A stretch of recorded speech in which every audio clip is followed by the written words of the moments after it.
ISKCON Mangalore వారి భక్తి వైభవ క్లాస్లో 1వ స్కందం 6వ అధ్యాయం 31వ శ్లోకం చూడబోతున్నాం. అందరికీ స్వాగతం. ఓం నమో భగవతే వాసుదేవాయ. ఓం నమో భగవతే వాసుదేవాయ. ఓం నమో భగవతే వాసుదేవాయ. నమో భగవతే వాసుదేవాయ.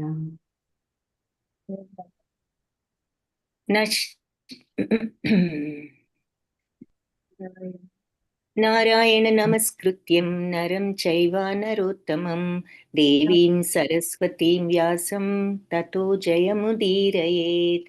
నష్టప్రాయేష్వభద్రేషు నిత్యం భాగవత సేవయా భగవతి ఉత్తమ శ్లోకే భక్తిర్భవతి నైష్ఠికీ. నారాయణం నమస్కృత్య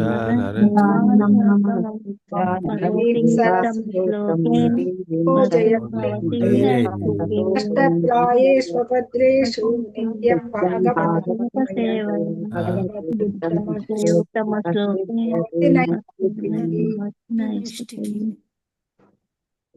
ఓం అజ్ఞానతిమిరాంధస్య జ్ఞానాంజనశలాకయా చక్షురున్మిళితం యేన తస్మై శ్రీగురవే నమః. నమో ఓం విష్ణుపదాయ కృష్ణప్రేష్ఠాయ భూతలే శ్రీమతే భక్తివేదాంత స్వామీతి నామినే. నమస్తే సరస్వతి దేవి గౌరవాణి ప్రచారిణే నిర్విశేషా శూన్యవాది పాశ్చాత్య దేశధారిణే. हे कृष्णा करुणा सिंधो दीनबंधो जगत्पते गोपेश गोपिका कांता राधा कांता नमोस्तुते.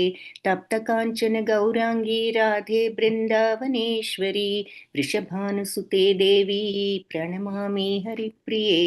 जय श्री कृष्ण चैतन्य प्रभु नित्यानंद श्री अद्वैता गदाधर श्रीवासादि गौर भक्त वृंद. हरे कृष्ण कृष्ण कृष्ण हरे हरे हरे राम राम राम हरे हरे. हरे कृष्ण कृष्ण कृष्ण हरे हरे हरे राम राम राम हरे हरे. हरे कृष्ण कृष्ण कृष्ण हरे हरे हरे राम राम राम हरे हरे. कृष्ण कृष्ण कृष्ण हरे राम राम राम हरे हरे. मूकं करोति वाचालं करोति वाचालं पंगुं लंघयते गिरं लंघयते गिरिं यत्कृपातमहं वन्दे यत्कृपातमहं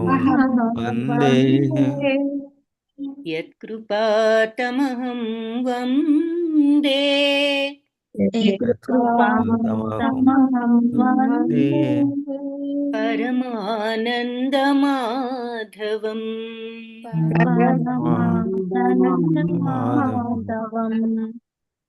परमानन्दमाधवम्.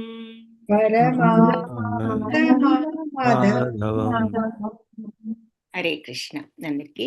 సో దాదాపు 30 శ్లోకాలు వరకు 30 శ్లోకాలు చూశారనుకుంటా. 31st శ్లోక 30 శ్లోకాల వరకు చూశారు. సో ఆ తర్వాత 31 నుంచి ఇంకా 30 మనకి 9 శ్లోకాస్ మిగిలాయి. సో అంటే క్లుప్తంగా మరి నారదుల వారు వ్యాస మహర్షికి తన యొక్క ఆహ్, ఆహ్, అపూర్వ జీవిత వృత్తాంతం అంతా గూడా వివరించడం మనం ఈ అధ్యాయంలో చూసాం.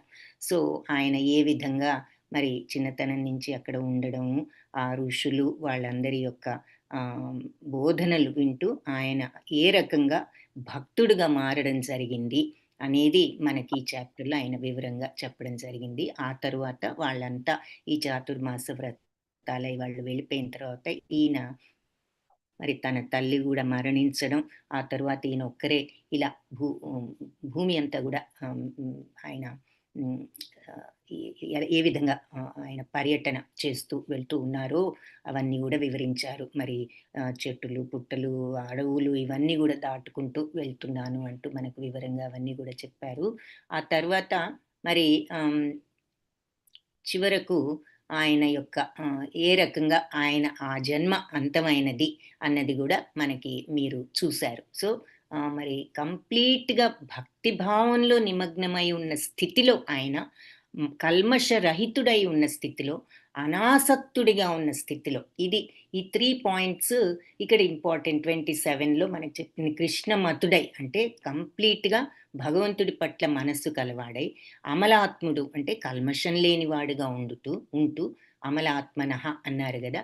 ఆ తర్వాత అనాసక్తుడుగా అంటే దేని పట్ల వేరే ఈ భౌతిక వ్యామోహాలు ఏవి కూడా లేని శుద్ధమైన మనస్తత్వంతో అంటే మ మలినం అనేది లేకుండా ఉన్నవాడిగా కంప్లీట్‌గా భక్తిలో నిమగ్నమై ఆయన మరి మెరుపు వెలుగులు ఒక కాలంలో సంభవించినట్లుగా ఆయన కాలక్రమేణా మృత్యువును పొందాను అని కూడా చెప్పారు. ఆ రకంగా ఆ జన్మ అంతమైంది. మరి భగవంతుడు సహచరుడు కాబట్టి ఆధ్యాత్మిక దేహం ఆయనకి అనుగ్రహించబడిందని నెక్స్ట్ చెప్పారు. సో, ఈ జన్మ అంతమైన తర్వాత ఆధ్యాత్మిక దేహం రావడం, ఆ తర్వాత పాంచభౌతిక దేహాన్ని త్యజించడం, ఈ విధంగా సంచిత కర్మఫలాలన్నీ కూడా ఆయనకి అంతరించిపోయాయన్నమాట. సో, ఏ కర్మఫలాలు లేని ముక్త స్థితికి రావడం జరిగింది. సో, కల్పాంతంలో మరి కల్పం అంటే బ్రహ్మదేవుడి యొక్క ఒక్క రోజు కదా! సో, ఆయన నైట్ టైము కల్పాంతం అవుతుంది. సో, ఆ కల్పాంతం టైంలో ఇదమాదాయ శయని అంటే ఇలాంటి ఇది గ్రహించి శయనించి ఉన్న అంబసి కారణ జలాల్లో శయనించి ఉన్నటువంటి ఉదన్వత అంటే ప్రళయం, సిసైషో అంటే భగవంతుడి యొక్క శయనం. తర్వాత ఆయన శ్వాస అనుప్రాణం వివేశే ఆయన యొక్క శ్వాసలో ప్రవేశించాను లోపలికి. అహం నేను విభో ఆ బ్రహ్మ యొక్క అంటున్నారు. అంటే చివరికి కల్పాంతంలో భగవంతుడైన నారాయణుడు ఆయన ప్రళయ జలాల్లో శయనించినప్పుడు హరే కృష్ణ ప్రభుజీ. సారీ చూసుకోలేదు. ఓకే ప్రభుజీ. హరే కృష్ణ. రామకృష్ణ ప్రభుజీ మీరు కో-హోస్ట్.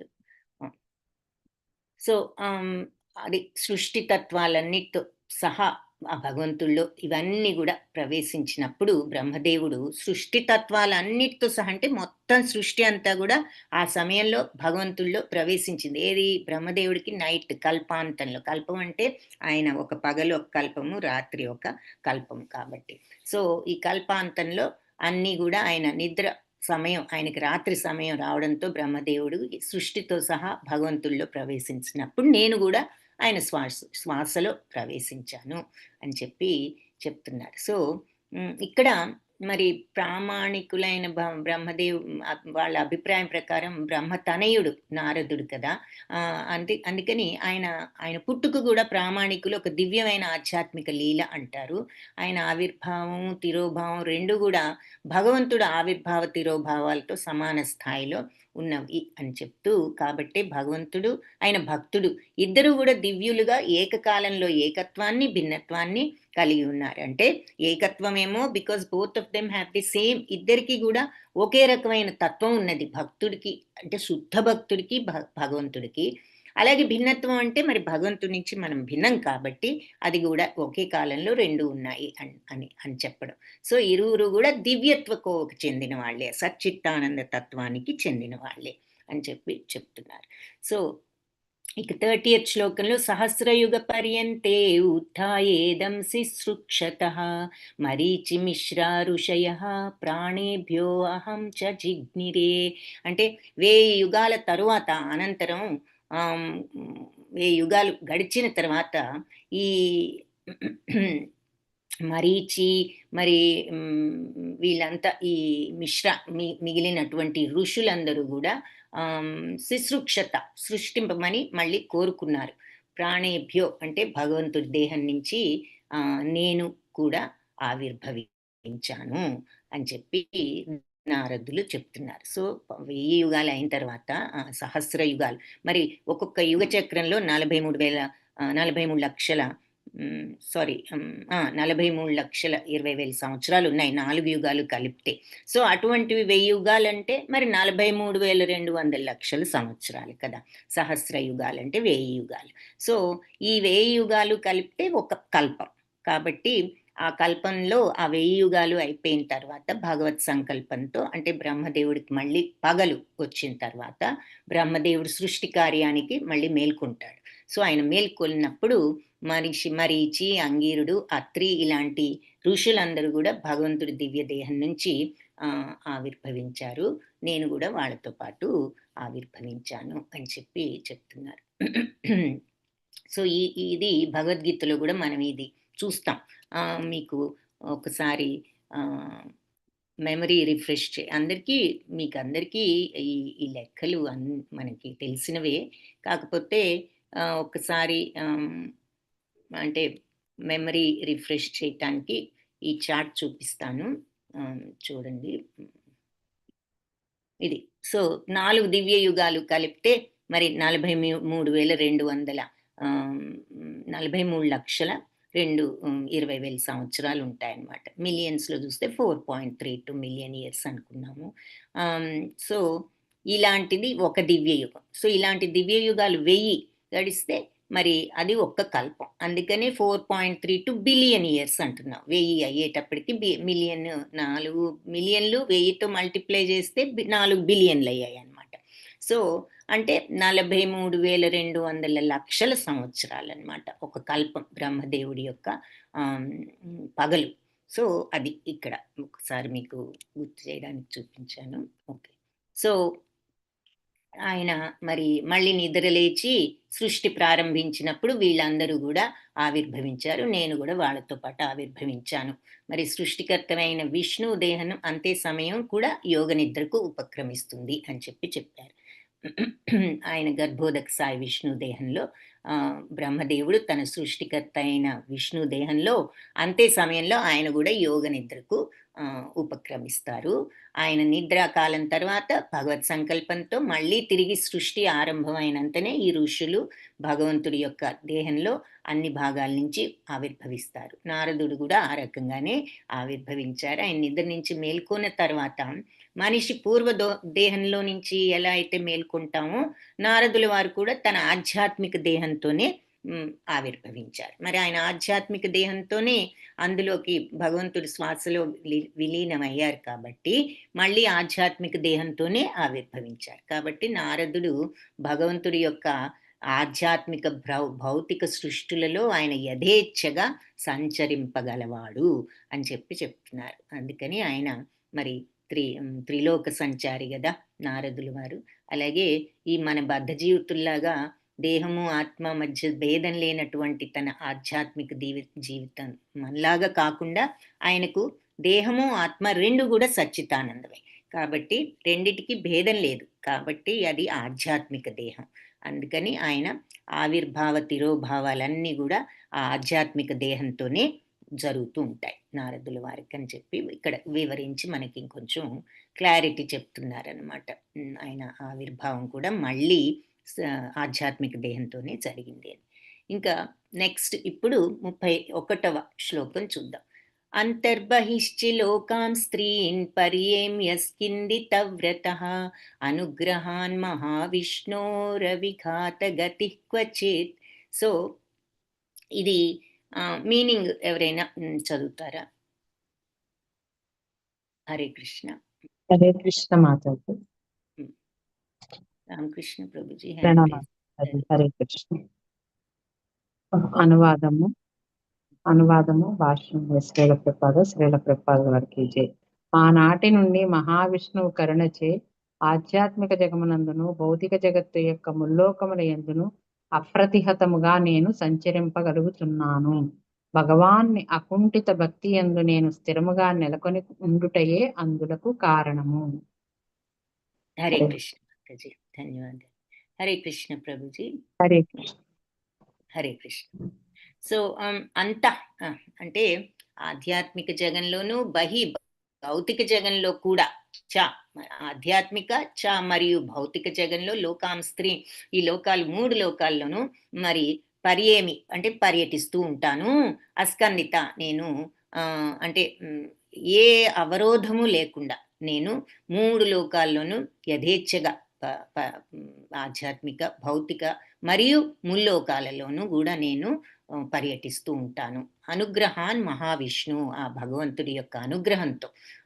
అలాగే అవిఘాత, అప్రతిహతంగా, ఏ ఆటంకం లేకుండా గతి, ప్రవేశము క్వచిత్, ఏ సమయంలో అయినా నేను ప్రవేశించగలను అంటున్నారన్నమాట. సో భగవద్ అనుగ్రహంతో నేను ఆధ్యాత్మిక భౌతిక జగాల్లోనూ ముల్లోకాల్లోనూ కూడా నేను ఈ భగవద్ అనుగ్రహంతో నేను ఏ సమయంలో అయినా ఏ అడ్డు లేకుండా ప్రవేశించగలను అని చెప్తున్నారు. ఎందుకు అంటే నేను మరి ఈ అస్కందిత వ్రత అంటే ఈ భక్తి అనేటటువంటి వ్రతంలో నేను స్థిరంగా నెలకొని ఉన్నాను కాబట్టి.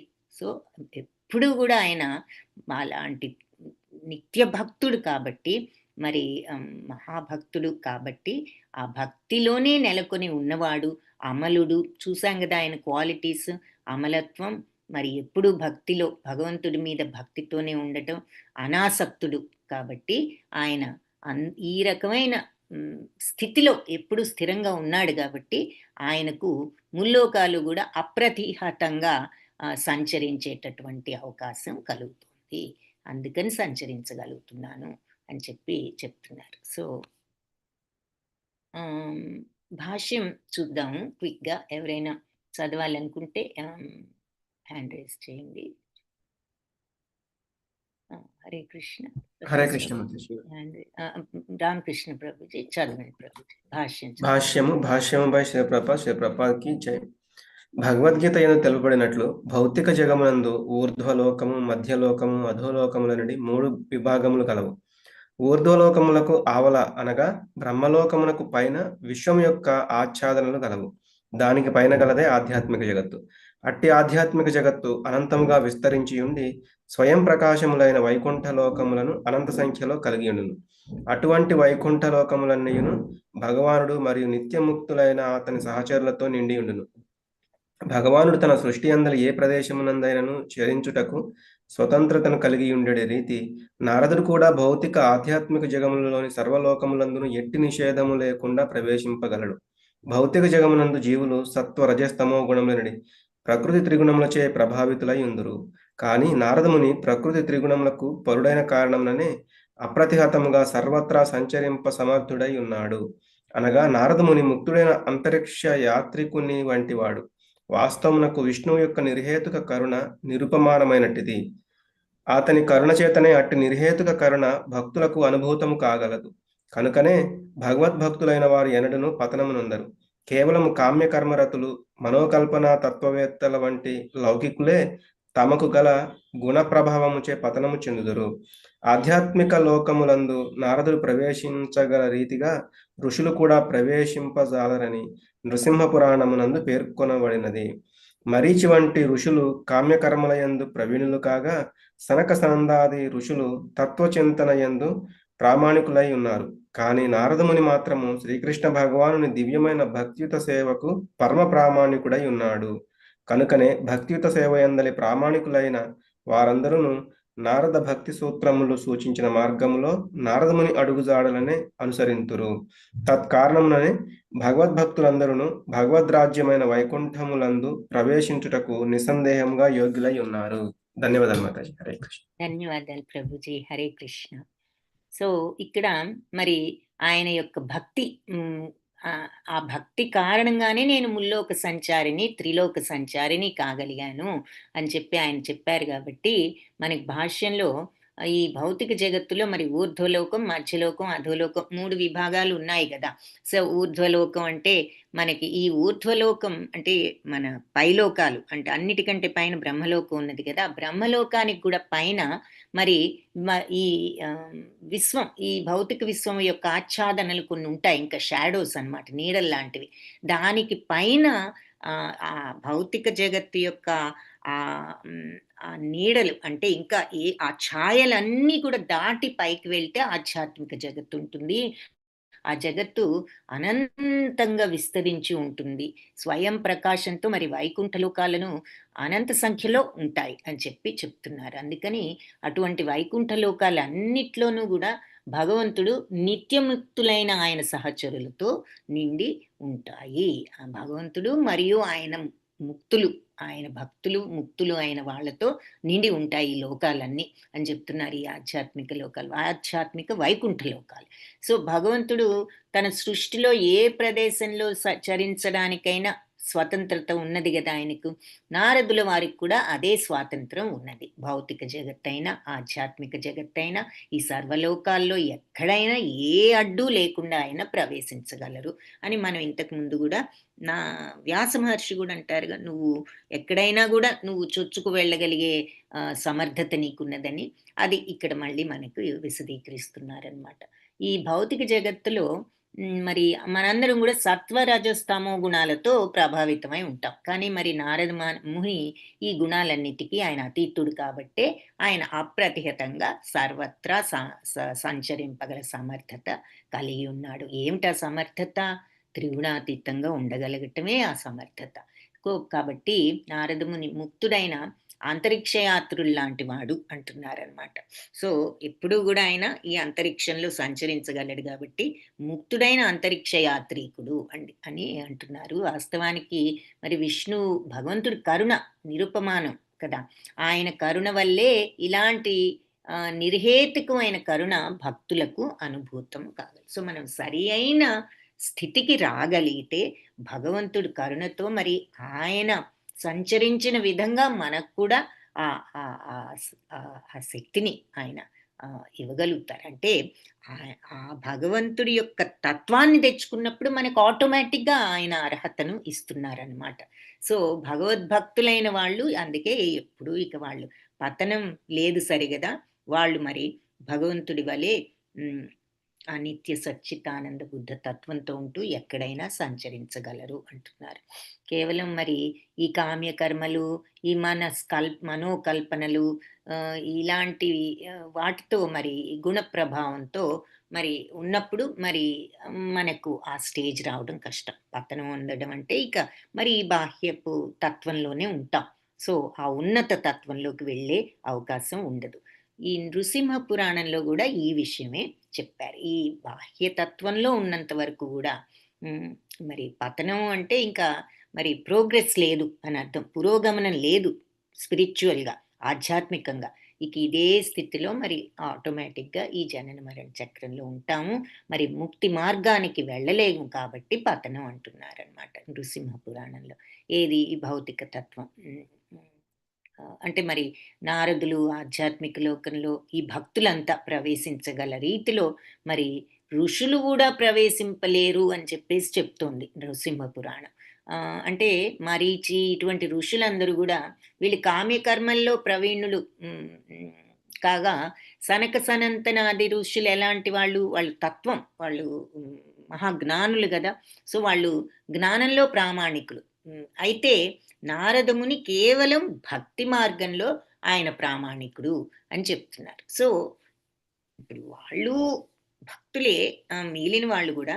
కానీ నారదముని ఆయన ఈ భక్తి మార్గం ఏమిటి అంటే there is a slight difference అన్నమాట ఇక్కడ. మళ్ళీ నెక్స్ట్ శ్లోకాస్‌లో గూడా చూస్తాము. ఇక్కడ ప్రస్తుతం ఏం చూద్దామంటే ఈ పాయింట్‌లో ఈ భక్తిలో ప్రామాణికులైన వాళ్ళందరూ గూడా నారదముని భక్తిలో ప్రామాణికుడు. మరి సనక సనందనాదులు జ్ఞాన మార్గంలో ప్రామాణికులు. మరి ఈ మరీచి లాంటి వాళ్ళందరూ గూడా కామ్య కర్మల్లో వాళ్ళు ఆ మార్గంలో ఉన్నవాళ్ళు అని చెప్పి చెప్తున్నారు. సో ఇక్కడ నారద భక్తి సూత్రాలు మీలో ఎవరైనా కొందరు చదివి ఉంటారు. అది తప్పనిసరిగా చదివి నేర్చుకోవాల్సినటువంటి పుస్తకం గ్రంథం నారద భక్తి సూత్రాలు. ఆయన అందులో సూచించిన మార్గంలో నారదముని అడుగుజాడలనే ఈ భక్తులందరూ కూడా ఆ ప్రకారంగా అనుసరిస్తారు నారదమునిని అని చెప్తున్నారు. సో నారద భక్తి సూత్రాలు ఒక గొప్ప గ్రంథం. ఆ భక్తి మార్గం ఎలా ఉంటుంది నారదుల వారిది అన్నది అందులో ఉంటుంది. కాబట్టి అది భక్తులందరూ కూడా అది చదువుతూ ఉంటారు. ఆ కారణంగా భక్తులందరూ కూడా భగవద్ రాజ్యమైన వైకుంఠంలో ప్రవేశించడానికి నిస్సందేహంగా వాళ్ళకి యోగ్యులై ఉంటారు భక్తులందరూ కూడా. సో ఈ నారద భక్తి సూత్రాలను నిజంగా ఫాలో అవ్వగలిగిన వాళ్ళు తప్పనిసరిగా ఆ యోగ్యతను తెచ్చుకోగలరు అని చెప్పేసి ఇక్కడ భాష్యంలో చెప్తున్నారు. సో వీలైతే ఆ నారద భక్తి సూత్రాలు చదవడానికి ప్రయత్నించండి.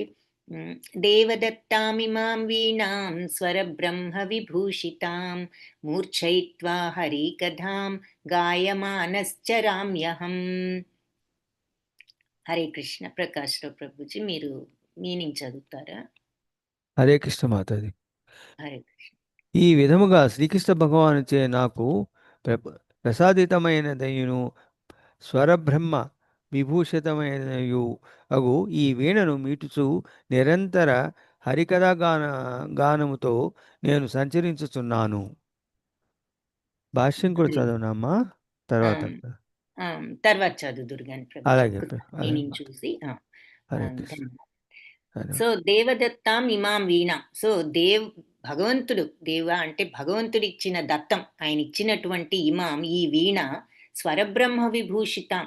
సో ఇది దివ్యమైనటువంటి స్వరాలన్నిటితో అలంకరింపబడిన భగవంతుడు ఇచ్చిన ఈ వీణను మూర్ఛయిత్వ మీటుతూ హరికథలను గాయమాన నిరంతరం కూడా గానం చేస్తూ చెరుస్తున్నాను అంటే అలా నేను మూవ్ అవుతున్నాను, అహం నేను అని చెప్పి చెప్తున్నారు. సో ఈ రకంగా భగవంతుడిచే ప్రసాదితమైన ఆ స్వరబ్రహ్మ విభూషితమైనటువంటి ఈ వీణను నేను వాయిస్తూ ఈ భగవంతుడి యొక్క హరికథలు, ఆయన యొక్క కథలను గానం చేస్తూ నేను ఇలా సంచరిస్తూ ఉన్నాను అని చెప్పి నారదులు ఫైనల్గా ఈ జన్మలో మళ్ళీ కల్పాంతంలో ఆయన అవతరించిన తర్వాత ఆధ్యాత్మిక దేహంతో ఆయన ఏం చేస్తున్నాను అంటే నేను ఈ రకంగా నేను భగవంతుడు ఇచ్చిన వీణ, ఇది భగవత్ ప్రసాదితం అన్నమాట ఈ వీణ ఆయనకు. కాబట్టి ఈ విషయం జీవగోస్వామి కూడా మనకు ధృవీకరించారు. సో అది భాష్యం చదవండి ప్రభుజీ. హరే కృష్ణ. హరే కృష్ణ.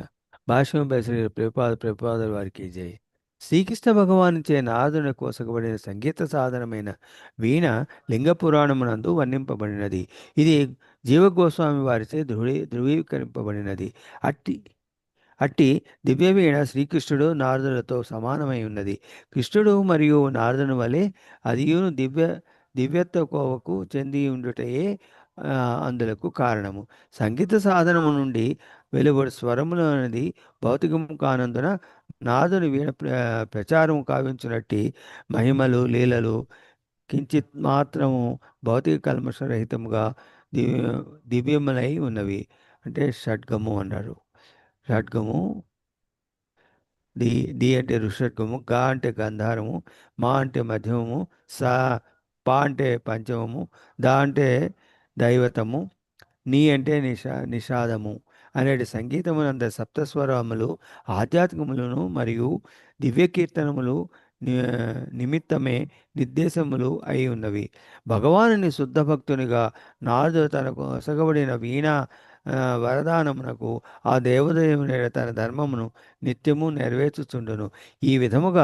ఆ విధముగా అతడు శ్రీకృష్ణ భగవాను దివ్య మహిమల గానమునందే ఎల్లవేళలా నిమగ్నుడై ఉండును. తత్కారణముగా తన దివ్యస్థితి యందు అతడు చ్యుతిరేక నిల్చును. కనుక భగవద్గీత యందు ధృవపరచబడినట్టు ఆత్మదర్శి అయిన వాడు ఈ భౌతిక జగమునందు శ్రీల నారదముని అడుగుజాడలను అనుసరించుచు సరిగమలను మొదలగు సప్తస్వరములను శ్రీకృష్ణ భగవాని దివ్యలీలను కీర్తించుటయందే చక్కగా వినియోగింపవలెను. హరే కృష్ణ మాతాజీ, ధన్యవాదాలు. హరే కృష్ణ ప్రభుజీ, ధన్యవాదాలు. సో ఇక్కడ ఈ భగవంతుడు ఇచ్చిన వీణ అని మనకి చెప్పారు కదా. సో నారదుల వారి వీణను ఆయనే ఇచ్చారని మనకి ఇక్కడ స్వయంగా నారదుల వారే చెప్తున్నారు. జీవ గోస్వామి వారు కూడా ఇది ధృవీకరించారని చెప్తున్నారు. సో ఈ వీణ మరి స్వయంగా భగవంతుడు ఇవ్వబడింది కాబట్టి భగవంతుడు నారదులతో సమానం ఈ వీణ కూడా అంటున్నారు. అంటే ఆ దివ్యత్వ కోవకే చెందినది కాబట్టి ఈ సంగీతంలో కూడా మనకి సప్తస్వరాలు ఉంటాయి కదా, సరిగమ పదని అని చెప్పేసి. సో ఈ ఇవన్నీ కూడా ఆయన వీణ కూడా భౌతికం కాదు. అలాగే ఆయన వీణ ప్రచారం చేసేటటువంటి మహిమలు లీలలు కూడా భౌతిక కల్మషరహితమైనవి. ఆ వీణ ప్రచారంలో మనం ఆయన వాయించే ఆ నాదం కానీ, లేదా ఆయన నోటి నుంచి వచ్చేటటువంటి ఆ గీతం కానీ, ఈ వీణా నాదం కూడా భౌతిక కల్మషరహితమే, దివ్యమైనదే ఆయన వీణానాదం అంటున్నారనమాట. సో ఈ సంగీతం ఉన్నది మరి సప్తస్వరాలు ఉన్నాయి, వీటన్నిటికీ పేర్లు కూడా చెప్తున్నారు కదా. షడ్జము, రిషభము, గాంధారము, మధ్యమం, పంచమం, దైవతం, నిషాదం అని చెప్పేసి ఈ సప్తస్వరాలు కూడా ఆధ్యాత్మికాలు. సంగీతము అది భగవంతుడిని గానం చేయడానికి మనకి భగవంతుడిచ్చినటువంటి ఒక సాధనం అన్నమాట ఇది. సో ఆ సరిగమ పదని అనేటటువంటి సప్తస్వరాలతో మరి మనం భగవంతుని గానం చేసినప్పుడు, మనం నిజంగా ఒక భజన విన్నప్పుడు కానీ, భజన పాడుకున్నప్పుడు కానీ మనకు వచ్చేటటువంటి ఆనందం, మనం నిజంగా అది ఒక్కసారి మనం ప్రాక్టీస్ చేస్తున్నప్పుడు మనకెంతో మనసుకి తృప్తిగా ఉంటుంది. విన్నా ఒక మంచి భజన, ఆ మంచి భజనను మనం పాడుకున్నా కూడా. కాబట్టి సంగీతానికి ఆ ప్రభావం ఉన్నది. భగవంతుడు కూడా మరి సంగీతానికి కరిగిపోతూ ఉంటాడు అని చెప్తూ ఉంటారు. మరి మనం మామూలుగా కృష్ణ అని అన్నదానికి, కృష్ణ అన్నదానికి ఎంత డిఫరెన్స్ ఉంటుంది. భగవంతుడు కూడా సంగీతానికి కరిగిపోతూ ఉంటారనమాట. కాబట్టి ఆ సంగీతంలో ఉన్నటువంటి ఆధ్యాత్మికత అది అని చెప్తూ, ఈ సప్తస్వరాలు ఆధ్యాత్మికాలు, దివ్య కీర్తనల నిమిత్తమే నిర్దేశితాలు. సో ఇవి ఎందుకు అంటే భగవంతుణ్ణి గురించిన గానం చేయడానికే ఈ సప్తస్వరాలు ఉన్నాయి. ఆ సప్తస్వరాలకు అనుగుణంగా వీణానాదాన్ని, ఆయన నాదాలను వాయిస్తూ ఉండేవారనమాట. సో మరి శుద్ధ భక్తుడు కాబట్టి ఆయనకి వీణను భగవంతుడు ఇవ్వడం, ఆ భగవంతుడి పట్ల తన ధర్మాన్ని ఇచ్చినందుకు ఆయన నిత్యము ఆ ధర్మాన్ని నెరవేరుస్తున్నారు. ఏదో భగవంతుడు ఇచ్చారు అనుకుని తీసుకుని ఊరుకున్నారా? ఆయన నిత్యము ఆ వీణానాదాన్ని వాయిస్తూనే ఉన్నారు. ఆ దివ్య నాదాన్ని, ఆ దివ్య తత్వాన్ని చెప్పేటటువంటి ఈ నాదాన్ని. సో అది ఇక్కడ చెప్తున్నారనమాట. భగవంతుడి దివ్య మహిమల గానంలోనే ఆ ఎల్లవేళలా కూడా ఆయన నిమగ్నమై ఉన్నాడు. అందుకే తన దివ్య స్థితిలో ఆయన ఎప్పుడూ కూడా స్థితుడయ్యే ఉంటున్నాడు. ఎందుకంటే ఆ రకంగా మ్యూజిక్ ద్వారా, నాదం ద్వారా ఆయన ఎప్పుడూ కూడా భగవంతుడి యొక్క స్మరణలోనే నియుక్తుడై ఉన్నాడు. సో ఒక్కొక్కరు ఒక్కొక్క విధం అని మనం చూస్తాం కదా ఇప్పుడు నవవిధ భక్తుల్లో కూడా. సో నారదుల వారికి ఇది కూడా నిత్యము భగవంతుడి స్మరణలో ఆయన ఎలా ఉంటున్నారు అంటే, నిత్యము భగవంతుడి యొక్క నామాన్ని గానం చేస్తూ ఈ దివ్య నాదాన్ని మీటుతూ ఆయన ఎప్పుడు కూడా ఆధ్యాత్మికతలో స్థితుడై ఉన్నాడు అని చెప్పి ఇక్కడ చెప్తున్నారు. భగవద్గీతలో కూడా ధృవపరిచినట్లు ఆత్మదర్శి అయిన వాడు ఈ భౌతిక జగత్తులో నారదముని అడుగుజాడలను అనుసరిస్తూ ఈ సరిగమ అనే సప్తస్వరాలను భగవంతుణ్ణి కీర్తించడానికే ఉపయోగించాలి. సో మ్యూజిక్ అనేది ఎప్పుడు కూడా మనం భగవంతుడి కోసం, ఆయన కీర్తనల కోసం, ఆయన భజనల కోసం ఉపయోగించాలి అని చెప్పి చెప్తున్నారు. భగవంతుడికి కూడా సంగీత ప్రియుడు భగవంతుడు కూడా. అందుకే ఆయన మరి నారదుల వారికి వీణనిచ్చారు. ఆ వీణ మీటుతూ నారదులు దానికి పూర్తి న్యాయాన్ని ఇచ్చినందుకు భగవంతుడు అలా ఆ రకంగా భగవంతుణ్ణి ఆయన కొలవడం చేస్తున్నారన్నమాట. ప్రగాయత స్వవీర్యాణి తీర్థపాద ప్రియశ్రవాః ఆహుత ఇవ మే శీఘ్రం దర్శనం యాతి చేతసి. హరే కృష్ణ. చంద్రావతి మాతాజీ హరే కృష్ణ చదువుతారా మాతాజీ మీనింగ్? హరే కృష్ణ మాతాజీ, ప్రణామాలు. నేను తన లీలా కీర్తనమును ప్రారంభించినంతనే శ్రవణానందకరములకు లీలలను మహిమలను కలిగిన దేవదేవుడైన శ్రీకృష్ణుడు ఆహ్వానింపబడిన చందమున శీఘ్రమే నా హృదయమునందు దర్శనమిచ్చును. హరే కృష్ణ. హరే కృష్ణ మాతాజీ. మీనింగ్ చూసిన తర్వాత భాష్యం చూద్దాం మాతాజీ. ఓకే. సో ప్రగాయత స్వవీర్యాణి, ఈ రకంగా ప్రగాయత ఈ రకంగా గానం చేస్తూ స్వవీర్యాణి ఏది మరి అంటే మన స్వీయ కర్మలు భగవత్ కర్మలను అంటే భగవంతుడి యొక్క లీలలను తీర్థపాద ప్రియశ్రవ ఆ భగవంతుడి యొక్క లీలలను ప్రియమైనటువంటి ప్రియశ్రవ వినడానికి శ్రావ్యంగా ఉన్నటువంటివి భగవత్ లీలలను ఈ రకంగా గానం చేస్తూ ఆహుత అంటే ఆహ్వానింపబడినట్లుగా ఇవమే నాకు ఆహ్వానింపబడినట్లుగా నాకు శీఘ్రం దర్శనం యాతి శీఘ్రమే దర్శనం ఇచ్చారు వస్తుంది. ఎక్కడ? చేతసి హృదయంలో అంటున్నారనమాట. సో ఈ రకంగా ఈ భగవంతుడి యొక్క ప్రియమైనటువంటి వినడానికి శ్రావ్యంగా ఉన్న భగవంతుడి యొక్క లీలలను గానం చేస్తూ నేను ఉంటూ ఆ రకంగా నాకు శీఘ్రమే భగవంతుడి యొక్క దర్శనం నా హృదయంలో నాకు లభించింది అని చెప్తున్నారు. లీలా కీర్తనాలు ప్రారంభించిన వెంటనే ఈ శ్రవణానందకరమైన లీలలు మహిమలు ఉన్న దేవదేవుడైన కృష్ణుడు ఆహ్వానించినట్లుగా వెంటనే నా హృదయంలో దర్శనమిస్తున్నారు అని చెప్తున్నారు. హరే కృష్ణ మాతాజీ. భాష్యం చదువుతారా? భాష్యం బై శ్రీల ప్రభుపాద వారికి జై. పరతత్వమైన శ్రీకృష్ణ భగవానుడు తన దివ్యమగు నామ రూప లీలలకు మరియు వాటి కీర్తనమునకు అభిన్నుడై ఉన్నాడు.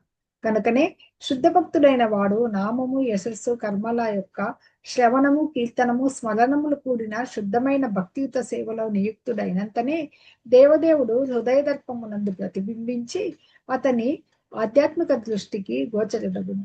తత్కారణముననే ప్రేమయుత సేవ ద్వారా శ్రీకృష్ణ భగవానునితో సంబంధం కలిగిన శుద్ధ భక్తుడు ఆ దేవదేవుని సాన్నిధ్యమును అనుక్షణము అనుభవింపగలుగును. తన స్వీయ వైభవములను ఇతరులు కీర్తింపగా విని ఆనందించుటకు ప్రతివాడును ఇష్టపడును. ఇది ప్రతి వారి యందును సహజముగా నుండును, అనగా అది ఒక సహజ లక్షణము వంటిది. భగవానుడు కూడా ఇతరుల వలనే వ్యక్తిగతుడైనందున అతడును ఇట్టి స్వభావం నుండి మినహాయింపబడలేదు. ఏలైనా జీవుల యందు గోచరించు సహజ లక్షణములన్నీను పరతత్వమైన భగవానుని యందలి లక్షణముల యొక్క ప్రతిబింబములు మాత్రమే. కానీ భగవానుడు మరియు జీవుల నడుమ భేదమేమనగా భగవానుడు సర్వుల కన్నను అధికుడే కాక తన కర్మలన్నింటి యందును పూర్ణుడై ఉన్నాడు. కనుకనే శుద్ధ భక్తుల ద్వారా గావింపబడు తన లీలా కీర్తనములచే శ్రీకృష్ణ భగవానుడు ఆకర్షింపబడుటయందు ఆశ్చర్యకరమైన విషయం ఏమీయునూ లేదు. పూర్ణుడైనందున అతడు తన కీర్తనమునందు దర్శనం నొసగగలడు. దేవదేవుడైన అతడు తన కీర్తనమునకు అభిన్నుడై ఉన్నాడు. ఈ విధముగా శ్రీ నారదముని తన స్వలాభము కొరకుగాక కీర్తనమనున్నది భగవానుతో సమానమై ఉన్న కారణముగా కీర్తనము కావించుచుండును. ఆ రీతి నారదముని తన దివ్య కీర్తనము ద్వారా భగవానుని సన్నిధిని చేరుచుండు. ధన్యవాదాలు మాతాజీ. హరే కృష్ణ. హరే కృష్ణ మాతాజీ, ధన్యవాదాలు. సో ఇక్కడ 2 పాయింట్స్ ఉన్నాయి. ఏమిటంటే సరే భగవంతుడు ఆయన నామరూపాలకు కీర్తనలకు అభిన్నుడు అంటే భగవంతుడు ఆయన నామం 2 కూడా ఒకటే అంటున్నారు. సో అందుకే మనం కృష్ణ కృష్ణ అనే నామాన్ని జపించడం కూడా ఆ నామం యొక్క మహత్యం ఏమిటి అంటే నామం కూడా భగవంతుడితో సమానం అంటున్నారు. కాబట్టి శుద్ధ భక్తుడు నామం యొక్క యశస్సు కర్మల యొక్క శ్రవణము కీర్తనము స్మరణములతో కూడిన భక్తి సేవలో నియుక్తుడైనప్పుడు భగవంతుడు హృదయంలోనే మరి ఇట్లా నారదుల వారికి ఏ రకంగా కనిపిస్తున్నారో అలా ఆధ్యాత్మిక దృష్టికి గోచరులవుతారు. మనస్సులోనే భగవంతుడిని చూడగలుగుతాం, హృదయంలో ఆయన్ని దర్శించగలుగుతాం అంటున్నారు. సో ఇక్కడ మరి ఎప్పుడు మనం శ్రవణ కీర్తన స్మరణలతో భక్తి మార్గంలో అలా ఉన్నప్పుడు కాబట్టి ఆ కారణం ఆయన మరి హృదయంలోనే గోచరిస్తారు. ఆ కారణంతో ప్రేమయుక్త సేవ ద్వారా భగవంతుడితో సంబంధం కలిగిన శుద్ధ భక్తుడు ఆ భగవంతుడి సాన్నిధ్యాన్ని అనుక్షణం అనుభవిస్తూ ఉంటాడు. సో, ఇక్కడ ఆహ్ ఆ ప్రేమ తత్వంలో కంప్లీట్‌గా భక్తి తత్వంలో మునిగిన భక్తుడు భగవంతుడి యొక్క ఎలా మునిగాడు అంటే ఇక్కడ ఏం చెప్తున్నారంటే శ్రవణ కీర్తన స్మరణాల ద్వారా అతను ఎప్పుడూ ఆ భక్తిలో స్థితుడై ఉన్నాడు. కాబట్టి అలాంటి స్థితిలో భగవంతుడి సాన్నిధ్యాన్ని ప్రతి క్షణం హృదయంలో అనుభవిస్తూనే ఉంటాడు. మరి చిన్న ఎగ్జాంపుల్, మనం దేన్ని తలుచుకుంటే అది ఆల్వేస్ మనం తలుచుకున్న కొందికి మన మనసులో అదే ఉంటూ ఉంటుంది గదా! పైకి ఏ పని జేస్తున్నా మనసు దాని మీదకే పోతుంది, దాని మీదకే పోతుంది అనుకుంటూ ఉంటాం. సో, అలా భగవంతుడిని మనం అనుక్షణం మనం అంటే ద మోర్ వి ప్రాక్టీస్ అది ఆహ్, మరి మనం నామస్మరణతో చేస్తున్నాము. అలాగే కీర్తన పాడుకుంటూ ఉన్నప్పుడు గూడా ఏదైనా పాట పాడినప్పుడు చూడండి వద్దనుకున్న అదే పాటొస్తూ ఉంటుంది మనకి. అలా భగవంతుడి భజన ఏదైనా పాడుకుంటున్నప్పుడు ఎప్పుడు గూడా మరి అది మనకి మనస్సులో గూడా ఉంటూ ఉంటుంది గాబట్టి, అలా క్రమేణా మనం భగవంతుడి పట్ల ఆసక్తిని పెంచుకుంటూ క్రమేణా మరి అంటే ఇవన్నీ మార్గాలన్నమాట చెప్తున్నారు. శ్రవణము, కీర్తనము, స్మరణమని. తద్వారా భగవత్ సాన్నిధ్యాన్ని మనం అనుక్షణం అనుభవించగలుగుతారు ఆ శుద్ధ భక్తులు అని చెప్తూ వాళ్ళ ఇతరులు కీర్తిస్తే విని మరి మనల్ని పొగిడితే మనకి ఏ రకంగా సంతోషం కలుగుతుందో భగవంతుడికి కూడా అంతే. అంటే ఇక్కడ ఒక విషయం గమనించాలి. సో, భగవంతుడు పొగడగానే భగవంతుడైతే మనలాగానే ఆయన గూడా పొంగిపోతారా అనే డౌటొస్తే ఇక్కడ అది కాదు మీనింగ్. పాయింట్ ఏమిటి అంటే భగవంతుడు మనస్ఫూర్తిగా ఎవరైతే మరి ఇదే మనం భగవద్గీతలో చూస్తుంది కూడా ఇంకొక రకంగా చూస్తున్నాం ఇక్కడ. డిఫరెంట్ హ్మ్, హ్మ్, అంటే వేరే రకంగా అదే విషయాన్ని ఇక్కడ మనం చూస్తున్నాం అన్నమాట. ఏమిటంటే సచ్చిత్తానంద తత్వం వచ్చినప్పుడే, భగవత్ తత్వాన్ని తెలుసుకున్నప్పుడే భగవంతుడికి ఆ కాంటాక్ట్. అందుకనే చెప్తారు గదా! నాకెవరి పట్ల పక్షపాతం లేదు. నాకెవరు ప్రియమైన వాళ్ళు లేరు. ఇష్టం లేని వాళ్ళు లేరు. నాకు అందరూ సమానమే. కానీ ఎవరైతే మరి నా యొక్క తత్వాన్ని అర్థం చేసుకుంటారో వాళ్ళు నాలోనే ఉంటారు అని చెప్తారు. అంటే దాని అర్థం ఏమిటి అంటే ఆ భగవత్ తత్వాన్ని కంప్లీట్‌గా అలవరుచుకున్న వాళ్ళు ఆ కాంటాక్ట్ అలా ఏర్పడుతుందనమాట. మరి ఒకే రకంగా ఉన్నప్పుడు ఇది భగవత్ తత్వం అని తెలుసుకున్నప్పుడు కంప్లీట్‌గా వాళ్ళు నాలో ఉంటారు అంటే వాళ్ళు ఆ స్థితికి రాగలుగుతారు అని అర్థం. అలాగే ఇక్కడ ఆ భక్తి తత్పరతతో భగవంతుడు వాళ్ళకు హృదయంలో ఎప్పుడు దర్శనం ఇస్తున్నారు అంటే వాళ్ళు భగవంతుడిని ఆ రకంగా చూడగలుగుతున్నారు. ఎందుకు? కంప్లీట్ భక్తిలో ఉన్నారు. ఏమిటి కంప్లీట్ భక్తి? భగవత్ ప్రేమ. సో, భగవత్ ప్రేమ, ఆ ప్రేమ తత్వం భగవంతుడిది. ఆ భగవత్ ప్రేమ తత్వం వాళ్ళకు వచ్చింది గాబట్టి వాళ్ళు కంప్లీట్‌గా భగవంతుడిని మనసులో ఎక్స్‌పీరియన్స్ చేయగలుగుతున్నారు. అనుభవిస్తున్నారు. భగవత్ సాన్నిధ్యాన్ని అనుక్షణం వాళ్ళు అనుభవిస్తున్నారు. అలాగే అంతేగాని భగవంతుడికి కూడా పొగడ్తలకి ఉబ్బిపోతూ ఉంటారనమాట. పొగిడినంత మాత్రాన భగవంతుడు గూడా అయితే ఆనందిస్తారంటే అక్కడ పొగడ్తని కాదు. సో, అది ఎవరైతే ఆ నిజమైన భక్తి తత్వానికి వస్తారో భగవంతుడు అప్పుడు వాళ్ళని అనుగ్రహిస్తారు అని. ఎలా భక్తి తత్వం అంటే ఇక్కడ ఈ కీర్తన, శ్రవణము మనకు ఉదాహరణగా చెప్తున్నారు. స్మరణం. సో, ఆ తర్వాత భగవంతుడిలో ఈ సహజ లక్షణాలన్నీ జీవుల్లో ఉన్న సహజ లక్షణాలన్నీ పరతత్వమైన భగవంతుడి లక్షణాల యొక్క ప్రతిబింబాలంటున్నారు. సో, ఇక్కడ గూడా ఒక ముఖ్యమైన పాయింట్ ఏమిటంటే జీవులలో ఉండే లక్షణాలన్నీ భగవంతుడి లక్షణాలంటున్నారు. సో, మనందరిలో గూడా మరి ఈర్ష్య, ద్వేషం ఇటువంటివన్నీ ఉన్నాయి గదా! ఇవి మరి భగవంతుడిలో లేవు. మరి మనకివున్నాయి. ఆయన లక్షణాలైతే ఇవేమిటి అనే డౌట్ కూడా రావచ్చు. సో, ఇక్కడ గూడా మనం తీసుకోవాల్సిన పాయింట్ ఏమిటంటే అసలు జీవుడు ఎవరు? సచ్చిత్తానంద స్వరూపుడు ఆత్మ మరి భగవంతుడి అంశలమే. అది ఇక్కడ పాయింట్. సో, భగవంతుడికి ఉన్న సచ్చిత్తానంద తత్వం జీవులలో గూడా ఉన్నది. అంతేగాని ఈ ఈర్ష్యలు, అసూయలు సచ్చిత్తానంద తత్వం కాదు. నిజంగా మనం కాదవి. అవి మన మనసు, ఇంద్రియాలు, బుద్ధి కూడా లొంగిపోయినప్పుడు మనకు కలిగేటటువంటి వీక్‌నెస్. దేనివల్లంటే ఈ సత్వరజస్తమో గుణాల యొక్క ప్రభావం వల్ల. కాబట్టి అవి నిజమైన జీవి యొక్క లక్షణాన్ని సూచించవు.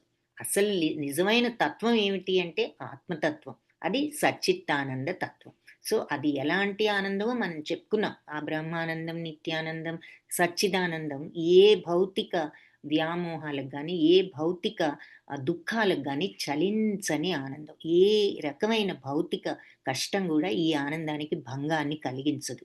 సో అది ఆ సచ్చిదానంద తత్వమే భగవత్ తత్వం. ఎందుకంటే ఆయన నిర్గుణుడు కాబట్టి.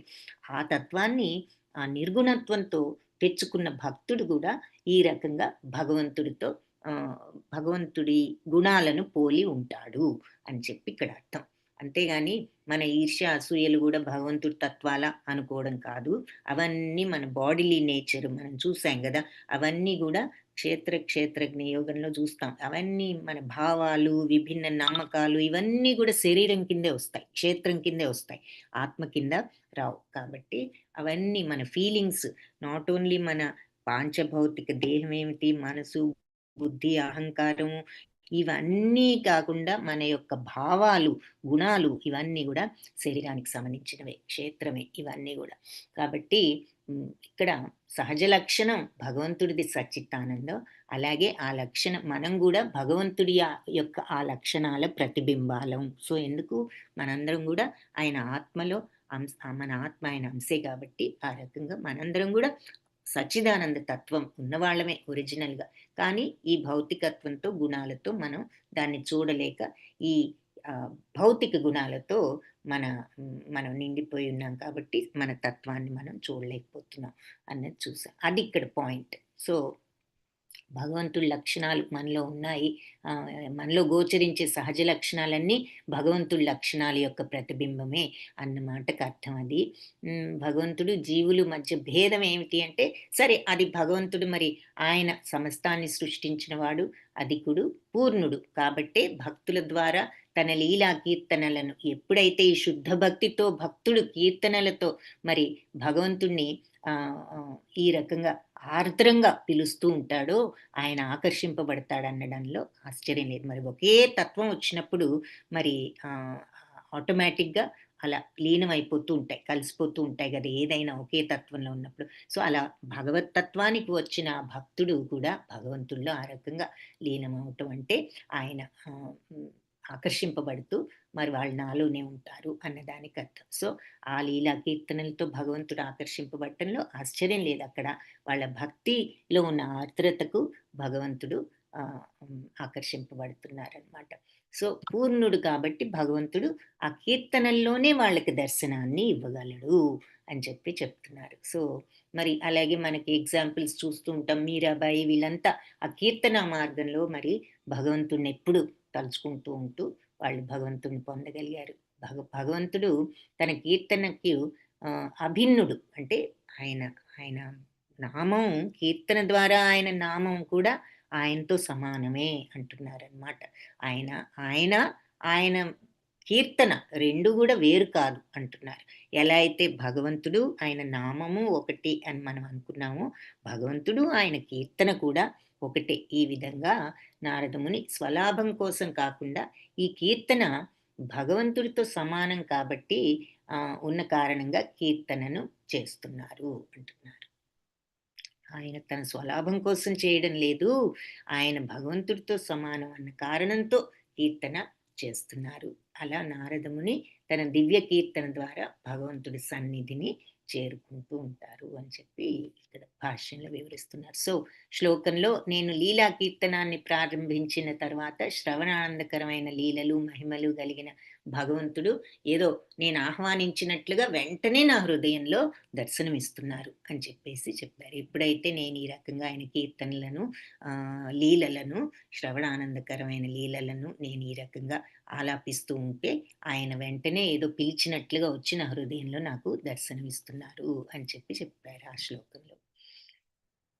ఏతధ్యాతుర చిత్తానాం మాత్రా స్పర్శేచ్ఛయాముః భవసింధు ప్లవో దృష్టో హరిచర్యానువర్ణనం.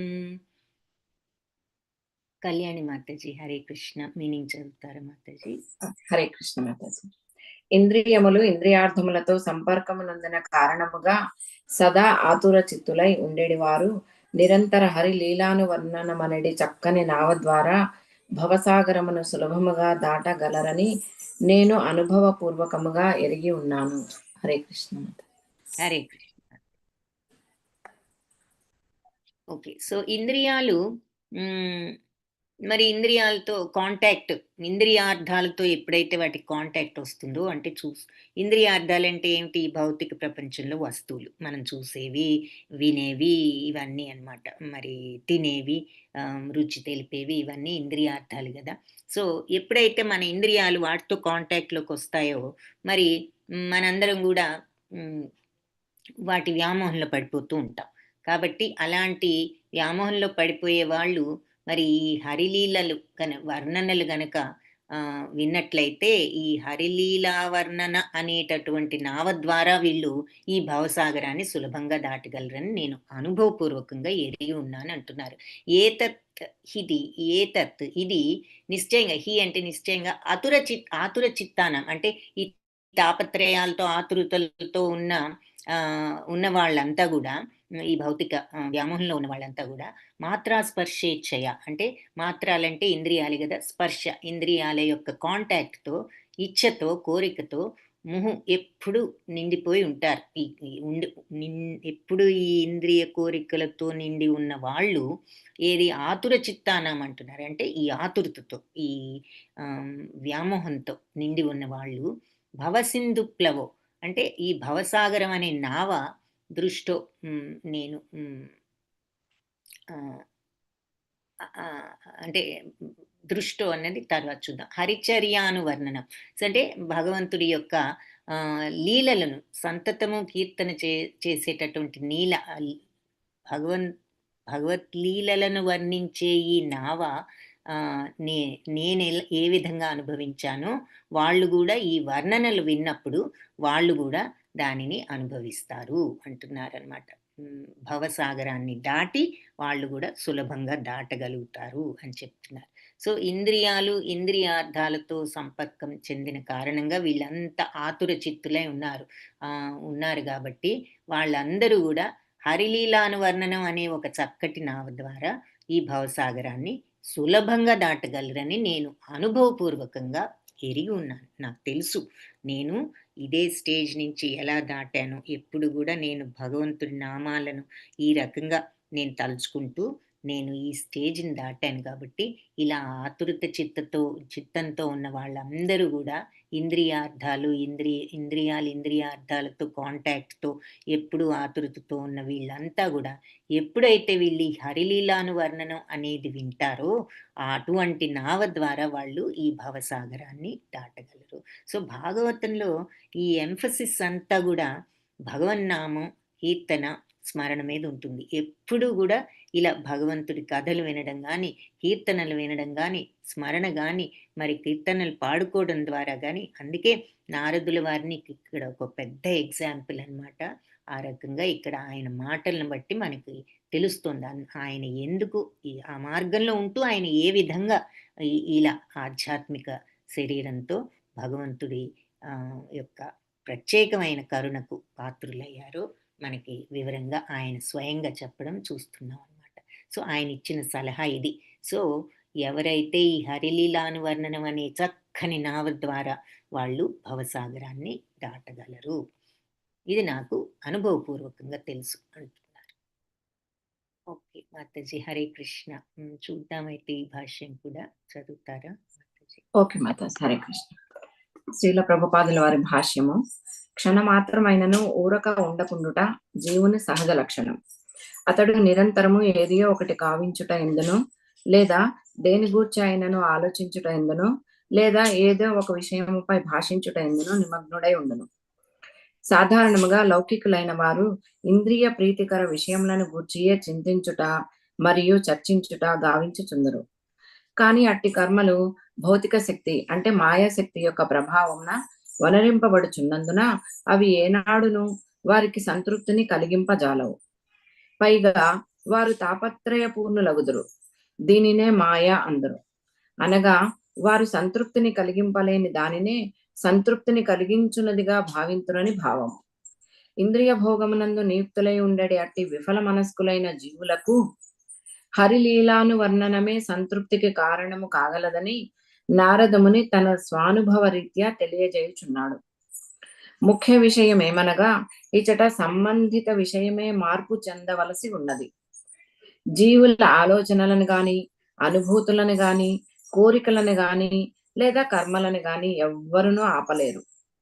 కానీ ఎవరేని నిజమైన ఆనందమును కోరినచో సంబంధిత విషయమును మాత్రమే మార్చవలసి వచ్చును. అనగా మృత్యువాత పడనున్న వాని రాజకీయములను చర్చించుటకు బదులు భగవానునిచే స్వయముగా కావింపబడిన రాజకీయములను మనుజుడు చర్చింపవలెను. అలాగుననే చలన చిత్ర తారల కలాపములను వినుటకు బదులు చిత్తమును గోపికలు, లక్ష్మీదేవి వంటి నిత్య సహచరులతో శ్రీకృష్ణ భగవానుడు వనర్చిన కర్మల వైపునకు మళ్లించుట ఉత్తమం. శ్రీకృష్ణ భగవానుడు తన నిర్హేతుక కరుణచే ధరపై అవతరించి సాధారణ మానవులు వనరించు రీతిగానే కర్మలను అనరించినను తాను ఆదిదేవుడైనందున అతని కర్మలు అసాధారణములై ఉండును. బద్ధజీవులైన వారు తమ చిత్తమును ఆధ్యాత్మికత వైపునకు మళ్లించు రీతిలో అతడట్లు దివ్య లీలలను గావించును. వారట్లు ఆకర్షితులైనచో క్రమముగా ఆధ్యాత్మిక స్థితికి ఉద్ధరింపబడి దుఃఖ కారణమైన భవసాగరమును సులభముగా ధరింపగలరు. ఈ విషయమును అత్యంత ప్రామాణికుడైన నారదముని తన స్వానుభవము ద్వారా తెలియజేయుచున్నాడు. శ్రీకృష్ణ భగవానుని పరమ ప్రియతమ భక్తుడైన ఆ ముని అడుగుజాడలను అనుసరించుట మొదలిడినచో మనము కూడా తద అనుభవమును స్వయముగా పొందగలము. హరే కృష్ణ మాతాజీ. Thank you Mataji. హరే కృష్ణ మాతాజీ, ధన్యవాదాలు. సో ఇదే విషయాన్ని మనకి ఇక్కడ ఇంకొంచెం వివరంగా ఈ భాష్యంలో చెప్పడం జరిగింది. కాబట్టి మరి మనం ఇక్కడ అంటే జనరల్గా జీవుడు లక్షణాలు చెప్తూ మరి ఏదో ఒకటి చేయందే ఆలోచించిందే మరి అందరం కూడా మనం ఈ భౌతిక ప్రపంచంలో ఉన్నాము, ఈ మాయలో ఉన్నాం కాబట్టి ఏదో ఒకటి కనీసం చేయడమో, కనీసం ఏది చేయకుండా కూర్చున్న మనసులో లక్ష ఆలోచనలు వస్తూ ఉంటాయి. ఏదో ఒక విషయం ఆలోచించడమో లేదా మాట్లాడటమో, కనీసం మైండ్లో థింక్ చేయటమో చేస్తూ ఉంటాం ప్రతి క్షణం నిజంగా. కాబట్టి ఈ లౌకికులైన వాళ్ళు మరి ఇంద్రియ ప్రీతి విషయాల గురించే జనరల్గా మనం ఆలోచించడం, మాట్లాడటం జరుగుతూ ఉంటుంది. కాబట్టి ఇది మరి ఎంత చేసినా మనసుకు నిజమైన సంతృప్తి అందుకే కలగదు. ఎన్ని తెచ్చుకున్నా ఏదో అసంతృప్తి ఉన్నట్టు ఉంటుంది. ఎందుకు? నిజమైన ఆనందం ఆ సచ్చిదానందం కాబట్టి మన అందరం కూడా ఆనందం వైపుకు వెళ్ళాలని ప్రయత్నిస్తూ ఉంటాం, ఆనందాన్ని తెచ్చుకోవాలని ప్రయత్నిస్తూ ఉంటాం. అయితే ఆనందం అక్కడున్నది లోపలే ఉన్నదని తెలియక మనం బాహ్య వస్తువుల నుంచి ఆనందాన్ని తెచ్చుకోవడానికి ప్రయత్నిస్తున్నాం. కానీ ఏది కూడా మనకి పర్మనెంట్ హ్యాపీనెస్ ఇవ్వడంలా. ఎందుకంటే అది సహజానందం కాదు, నిజమైన ఆనందం మరి లోపలే ఉంది కాబట్టి ఈ రకంగా ఏది సంతృప్తినివ్వవు, తాపత్రయంతో ఉండడం ఇదే మరి మాయ అని చెప్పుకుంటున్నాం కదా. కాబట్టి అలా సంతృప్తిని కలిగింపలేని దాన్నే సంతృప్తి అనుకుంటున్నాం మనం. అయితే ఈ ఇంద్రియ భోగాల్లో నియుక్తులై ఇలా విఫల మనస్కులైన వాళ్ళందరికీ కూడా భగవన్నామ వర్ణనమే సంతృప్తికి కారణం కాగలదని నారదముని తన అనుభవంతో చెప్తున్నారు. ఆయన అనుభవం లేకుండా చెప్పడం లేదు కదా. ఆయన స్థితికి ఎలా వచ్చాను అంటే కేవలం భగవన్నామ లీలలను వినడం ద్వారా, మరి విని ఆయన తర్వాత దాన్ని గానం చేస్తూ ఇక ఆ స్థితిలోనే ఆయన ఉన్నారు. కాబట్టి ఆ హరిలీలాను వర్ణనమే ఈ సంతృప్తిని ఇవ్వగలదు, ఏది ఇవ్వలేని సంతృప్తి అని చెప్తూ నేనే దానికి ప్రూఫ్ అంటున్నారనమాట. నా అనుభవ రీత్యా నేను చెప్తున్నాను. సో ఇక్కడ ముఖ్యమైన విషయం అది సంబంధిత విషయం మార్పు చెందవలసి. అంటే మనం మన ఆలోచనల్ని కానీ, మన అనుభూతులు, కోరికలు, పనులు మనం ఆపలేం. ఏదో ఒకటి చేస్తూనే ఉంటున్నాం. అంటే అలా ఆపుకోగల శక్తి ఉన్నవాళ్ళు ఇంద్రియ కంట్రోల్, రకరకాల మార్గాల్లో ఇంద్రియ కంట్రోల్ చేసుకునే వాళ్ళు చేయొచ్చు. కానీ అందరికీ అది సాధ్యం కాదు. కాబట్టి ఎవరైనా కానీ నిజమైన ఆనందాన్ని కావాలి అనుకున్నప్పుడు ఈ మనం ఏ పర్పస్తో చేస్తున్నామో మనం చేసే పనిని చేస్తూనే దాని యొక్క పర్పస్ ఏమిటన్నది మనం మార్చుకోవాలి. ఉద్దేశ్యాన్ని మార్చుకోవాలి. సంబంధిత విషయాన్ని మార్చడం అంటే అర్థం అది. మనం చెప్పుకున్నాం గదా! ఎగ్జాంపుల్స్. రజోగుణంలో వాళ్ళు, సత్వగుణంలో వాళ్ళు ఒకే పని చేస్తున్నారు. కానీ ఏ భావంతో చేస్తున్నారన్న దాంతో వాళ్ళు రజోగుణమా, సత్వగుణమా అని మనం వాళ్ళని సెపరేట్ చేస్తున్నాం. సత్వగుణం వాడు ఇది నా బాధ్యత అనుకుని చేస్తే, రజోగుణం వాడు ఇది ముందు చేసేస్తే అందరితో నేను పొగిడించుకోవచ్చు. అందరితో ఏదో ఫస్ట్ ప్రైజ్ తెచ్చుకోవచ్చు. లేదంటే నన్ను అందరూ సన్మానించొచ్చు అనే ఉద్దేశంతో ఫస్ట్ చేయాలి, త్వరగా చేయాలని చేస్తున్నాడు. కానీ సత్వగుణం వాళ్ళు ఇది నా బాధ్యత, నేను త్వరగా చేయటం అనే ఉద్దేశంతో చేస్తున్నాడు. సో ఇద్దరు చేసే పని ఒకటైనా వాళ్ళు ఏ భావంతో చేస్తున్నారన్నది వాళ్ళ యొక్క దీనిని వాళ్ళు ఏ స్థితిలో ఉన్నారన్నది మనకు చెప్తుంది కదా. అలాగే ఇక్కడ కూడా సంబంధిత విషయాన్ని మార్చడం అంటే మన ఆలోచన విధానాన్ని మార్చుకోవడం అని అర్థం. సో మనం పని చేస్తాము. సో ఇప్పుడు రాజకీయాలు చర్చించడం బదులు మన చర్చించాలనేటటువంటి ఇంట్రెస్ట్ని భగవంతుడి విషయాలను చర్చించడం వైపు మార్చడం. అలాగే మరి ఏదో మూవీస్ అవి అక్కడ మూవీ స్టార్స్ గురించి మాట్లాడుకునే బదులు గోపికలు, లక్ష్మీదేవి ఇటువంటి భగవంతుడి యొక్క నిత్య సహచరులతో భగవంతుడు నచ్చిన కర్మల వైపుకు మళ్ళించడం. అంటే ఇంతగా ఈ బాహ్యతత్వంలో మునిగిపోయిన వాళ్ళకి ఉపాయాలు చెప్తున్నారనమాట. ఈ రకంగా మీరు కొంచెం మీ దృష్టిని భగవంతుడి వైపు మరల్చలేకపోతే మీకు ఈ విషయాల్లో ఇంట్రెస్ట్ ఉంది, మీకు పాలిటిక్స్ చర్చించడం అంటే ఇష్టం. సో ఆ పాలిటిక్స్ని భగవంతుడు ఇప్పుడు మనం భారతం చూస్తే అక్కడ ఎంతో డిప్లొమసీ ఉంది, ఎంతో రాజకీయం ఉంది అక్కడ. సో అలా భగవంతుడు మరి రాయబారమే జరిపారు. డిప్లొమసీ అటు ఇటు రెండు పక్షాలు వాళ్ళు పెద్ద వివాదంలో ఉన్నారు. ఆ వివాదాన్ని మరి ఏ రకంగా రూపుమాపొచ్చు అని ప్రయత్నం చేయడం, ఇదంతా కూడా మరి రాజకీయం, డిప్లొమసీ అటువంటి వాటిలో పెట్టండి మీ ఇంట్రెస్ట్ అని కొంతమంది మరి ఇలా ఫుల్గా భౌతికంలో ఉన్న వాళ్ళని మరి ఏ రకంగా అలాంటి మనల్ని ఈ మార్గంలో పెట్టొచ్చో కొన్ని ఉపాయాలు ఈ రకంగా చెప్తున్నారు. అలాగే మరి మనం మూవీస్లో కానీ సీరియల్స్లో కానీ జరిగే విషయాలు చర్చించుకునే బదులు మరి గోపికలు, భగవంతుడి యొక్క రాసక్రీడలు, లక్ష్మీదేవి లాంటి నిత్య సహచరులతో భగవంతుడు చేసిన ఓనర్చిన కర్మలు ఇటువైపు మరల్చడం బెటర్ అంటున్నారు. అలాగే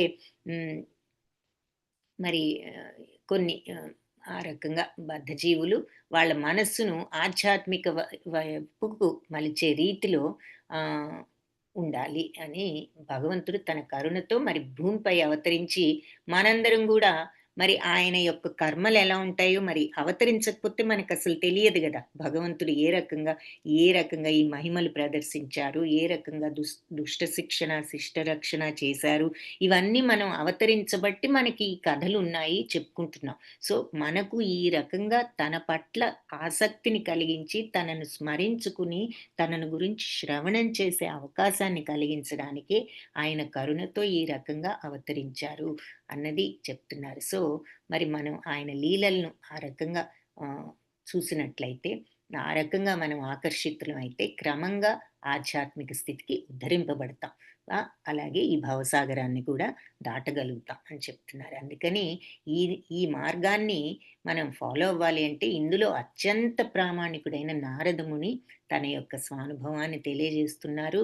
భగవంతుడి భక్తుడైన ఆ ముని అడుగుజాడలను గనక మనం అనుసరించినట్లయితే మనం కూడా తదానుభవాన్ని అంటే ఆయన అనుభవాన్ని స్వయంగా పొందగలం. ఆయన అడుగుజాడల్లో మనం ఉండడానికి ప్రయత్నిస్తే అని చెప్తున్నారు. సో నారద భక్తి సూత్రాలు వీలైతే తప్పకుండా చదవండి.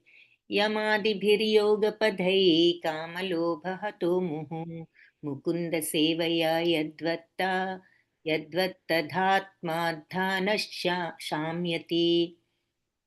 హరే కృష్ణ. విజయలక్ష్మి మాతాజీ. హరే కృష్ణ. యోగ విధానమున ఇంద్రియ నిరోధ అభ్యాసముచే కోరిక కామముల వలన కలిగేడి కలతల నుండి మనుజుడు ఉపశమనమును పొందగలుగుట సత్యమే అయినను ఆత్మకు సంతృప్తిని కలిగించుటకు అది ఏమాత్రము సరిపోదు. ఏలైనా అట్టి సంతృప్తి అనున్నది ముకుందుని భక్తియుత సేవ ద్వారానే లభించగలదు. హరే కృష్ణ మాతాజీ. హరే కృష్ణ మాతాజీ. ధన్యవాదాలు. సో ఇక్కడ మరి యమాదిభిర్ యోగ పథై. సో యమ అంటే ఇంద్రియ నిగ్రహం. యమ శమ అని చూస్తాం కదా, ఇంద్రియ మనస్సు నిగ్రహించుకోవడం.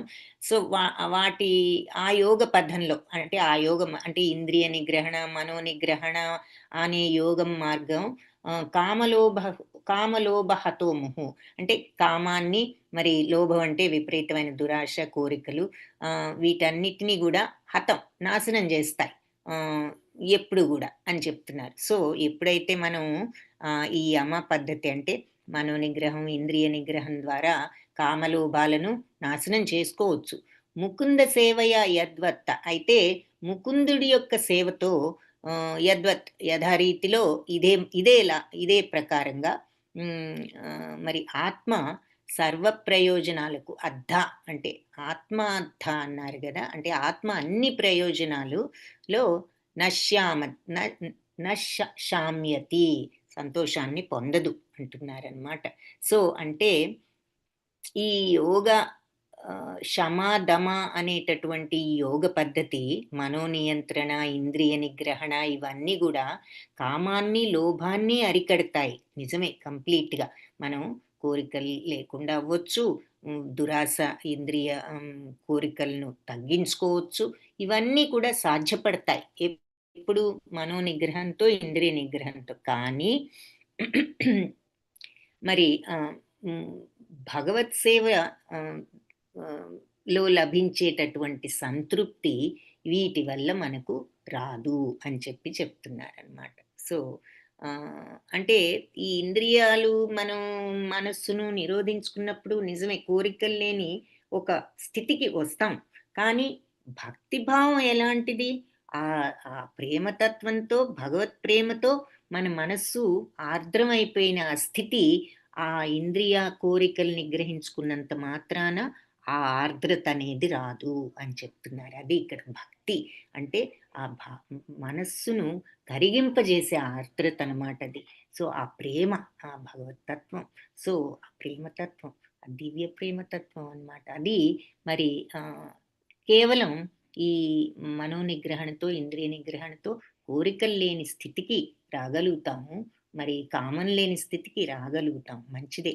కానీ నిజమైన ఆర్ద్రత రావాలి అంటే అది భగవంతుడి యొక్క సేవ ద్వారానే ఆ భక్తితోనే వస్తుంది అని చెప్తున్నారు. సో ముకుందుడి భక్తియుక్త సేవ ద్వారానే ఆ సంతృప్తి ఆనందం కలుగుతుంది. అటువంటి ఆత్మ సంతృప్తి అది. ఆ ఆత్మానందం నీకు ఆ కోరికలు లేని స్థితి కంప్లీట్గా నీకు ఆ తృప్తిని ఇవ్వలేదు. నువ్వు ఎప్పుడైతే ఈ ముకుంద సేవ అనే ఈ భక్తిలో నిమగ్నం అవుతావో అది నీకు నిజమైన ఆనందాన్ని తృప్తిని ఇస్తుంది అని చెప్పి నారదుల వారు ఇక్కడ చెప్తున్నారు. సో ఇంద్రియ నిగ్రహం మరి యోగం చేసినప్పుడు ఇంద్రియ నిగ్రహం ఉండాలి కదా. మనం అన్నీ చూసాం. 4th చాప్టర్లో కూడా హఠయోగంతో ఎలా రకరకాల మార్గాల్లో ఇంద్రియాలను నిగ్రహించుకోవడం చూపిస్తారు. అలాగే ఆత్మ సంయమ యోగం 6th చాప్టర్లో మనం చూస్తాం. కానీ అవేవి కూడా కంప్లీట్గా ఈ భక్తిలో ఉన్న సంతృప్తిని ఆనందాన్ని ఆర్ద్రతను హృదయానికి ఇవ్వవు అని చెప్తున్నారు. అదే కాకుండా అది కొంచెం కఠినమైన మార్గం కూడా. ఎందుకంటే స్ట్రిక్ట్ డిసిప్లిన్తో మరి ఇంద్రియాలను కాబట్టి వాళ్ళు కూడా కొంచెం అలా కఠినంగా ఉండే మార్గం అది. కానీ భక్తి అలాంటిది కాదు, అది హృదయాన్ని కరిగింపజేసే ఆర్ద్రత గల ఫీలింగ్. సో ఆ ప్రేమతత్వం కాబట్టి అలాంటి ప్రేమ అలాంటి ఆర్ద్రత అది ఇవ్వలేదు ఆ ఇంద్రియ నిగ్రహణ అని చెప్తున్నారు. సో హరే కృష్ణ. మాతాజీ చదువుతారు మాతాజీ భాష్యం. భాష్యము శీల ప్రభుపాద్కి జై. ఇంద్రియ నిగ్రహమే యోగం యొక్క లక్ష్యము. ఆసనము ఆలోచన అనుభవము సమ్మతము ధ్యానము అంత్యమున సమాధి వంటి వాని యందు యోగాభ్యాసము ద్వారా మనుజుడు ఇంద్రియములను నియమింపవచ్చును. ఇంద్రియములు విషపూర్ణములైన సర్పములుగా భావించబడును. అటువంటి ఇంద్రియములను నియమించుటకే యోగ పద్ధతి నిర్దేశింపబడుచున్నది. కానీ ఇంద్రియ నిగ్రహమునకు నారదముని ఇచ్చట ముకుందుని దివ్యమైన భక్తియుత సేవ అనేది వేరొక విధానమును ఉపదేశించుచున్నాడు. కృత్రిమముగా ఇంద్రియములను నిరోధించడి విధానము కన్నను శ్రీకృష్ణ భగవానుని భక్తియుత సేవయే అధిక ప్రభావవంతమును ఆచరణయోగ్యమును అయ్యున్నదని అతడు తన స్వానుభవం పూర్వకముగా తెలుపుచున్నాడు. ముకుందుని సేవలో ఇంద్రియములు ఆధ్యాత్మికముగా నెలకొని ఉండుట వలన అవి భోగాసక్తములు కాజాలవు. ఇంద్రియములకు ఏదియో ఒక వ్యాపకమన్నది అవసరము. వాటిని కృత్రిమముగా అణచుట ఏమాత్రము కాకపోదు. ఏలైనా భోగానుభవమునకు ఏమాత్రము అవకాశము లభించినను సర్పముల వంటి ఇంద్రియాలు తిరిగి దాని యందు నిలువగోరును. విశ్వామిత్రుడు మేనక సౌందర్యానికి మోహితుడగుట వంటి సందర్భములు చరిత్రలో పెక్కుగలవు. కానీ మాయాదేవి సుందరముగా అలంకరించుకుని అర్ధరాత్రి సమయమున శ్రీల హరిదాస ఠాకూరుని వలలో వేసుకున యత్నించినను ఆ పరమభక్తుని చెలింపచేయలేకపోయెను. సారాంశమేమనగా శ్రీకృష్ణ భగవానుని భక్తియుత సేవ లేనిదే యోగ పద్ధతి గాని శుష్క తాత్విక చింతనలు గాని విజయవంతములు కాజాలవు. కామ్యకర్మలు యోగము తాత్విక కల్పనలతో కొద్దిగానైనను మిళితము గాని శుద్ధమైన భక్తియుత సేవయే ఆత్మానుభూతిని పొందుటకు అతి ముఖ్యమైన విధానమై ఉన్నది. అటువంటి భక్తి యోగము ఆధ్యాత్మికమైనట్టిది. జ్ఞానము మరియు యోగ విధానములు దానికి అంగములు మాత్రమే. కనుకనే దివ్యమైనట్టి భక్తియుత సేవ ఏదేని అనుబంధ విధానములతో మిళితమైనచో ఏమాత్రం ఆధ్యాత్మికము కానేరదు. ఆ సమయమున అది మిశ్రిత భక్తి అనబడును. శ్రీల వ్యాసదేవుడు దివ్యానుభూతికి సంబంధించినవి వివిధ పద్ధతులనన్నింటినీ క్రమముగా శ్రీమద్ భాగవతమునందు వర్ణింపనున్నాడు. హరే కృష్ణ మాతాజీ. Thank you Mataji. హరే కృష్ణ మాతాజీ, ధన్యవాదాలు. సో అది ఇక్కడ మనకి ఆ యోగ పద్ధతి అనేది ద్వారా మనం ఈ ఆనందాన్ని తెచ్చుకోలేము అని చెప్తూ ఎగ్జాంపుల్స్ ఏం చెప్పారు. మరి అంటే యోగ పద్ధతితో ఒక్కొక్కసారి మనం కంట్రోల్ చేసుకున్నా మరి విశ్వామిత్రుడు మేనక సౌందర్యం ఆయన మోహించడం ఇటువంటివన్నీ కూడా మనకి దానిలో కొన్నిసార్లు అది పనిచేయని సందర్భాలు కూడా ఉంటాయి ఎంత కంట్రోల్ చేసుకున్నా అన్నదానికి ఆ ఎగ్జాంపుల్స్ చెప్పారు. కానీ భక్తి మార్గంలో ఉన్న హరిదాస్ ఠాకూరు ఆయన ఏ రకంగా ఆ భక్తి మార్గం నుంచి వైదొలగలేదు అన్నది కూడా ఒక ఎగ్జాంపుల్ చెప్పారు. సో ఇంతకీ సారాంశం ఏమిటంటే భక్తి లేనిదే ఒట్టి యోగ పద్ధతి వల్ల మనకి కంప్లీట్ బెనిఫిట్ రాదు అంటున్నారు. ఈ భక్తి మార్గంలో ఉన్నప్పుడు ఆటోమేటిక్గా మన కోరికలు కూడా తగ్గిపోతాయి. సో భక్తితో ఆర్ద్రతతో మన మనస్సు నిండిపోయి ఉంటుంది కాబట్టి ఆ సమయంలో ఇంకా వేరే కోరికలు అనేవి ఎలాగూ ఉండవు. సో యోగ పద్ధతిలో మరి యోగంతో మనం ఇంద్రియ నిగ్రహణతో మనో నిగ్రహణతో ఇది కంట్రోల్ చేసుకుంటున్నాము. కానీ భక్తి మార్గంలో ఉన్నప్పుడు ఆ భక్తి భావంలోని ఆర్ద్రతతో ఆ భక్తి తప్ప ఇంకా ఈ ఫీలింగ్స్ అన్నీ కూడా ఆటోమేటిక్గానే వెళ్ళిపోతాయి అని చెప్తున్నారు. సో అది భక్తి మార్గంలో ఆత్మానుభూతి పొందటం అతి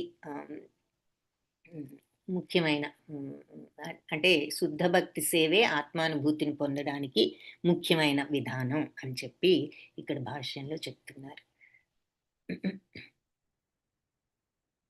సర్వం తదిదమాఖ్యాతం యత్పృష్టోహం త్వయా నఘా జన్మ కర్మ రహస్యం మే భవతశ్చాత్మతోషణం.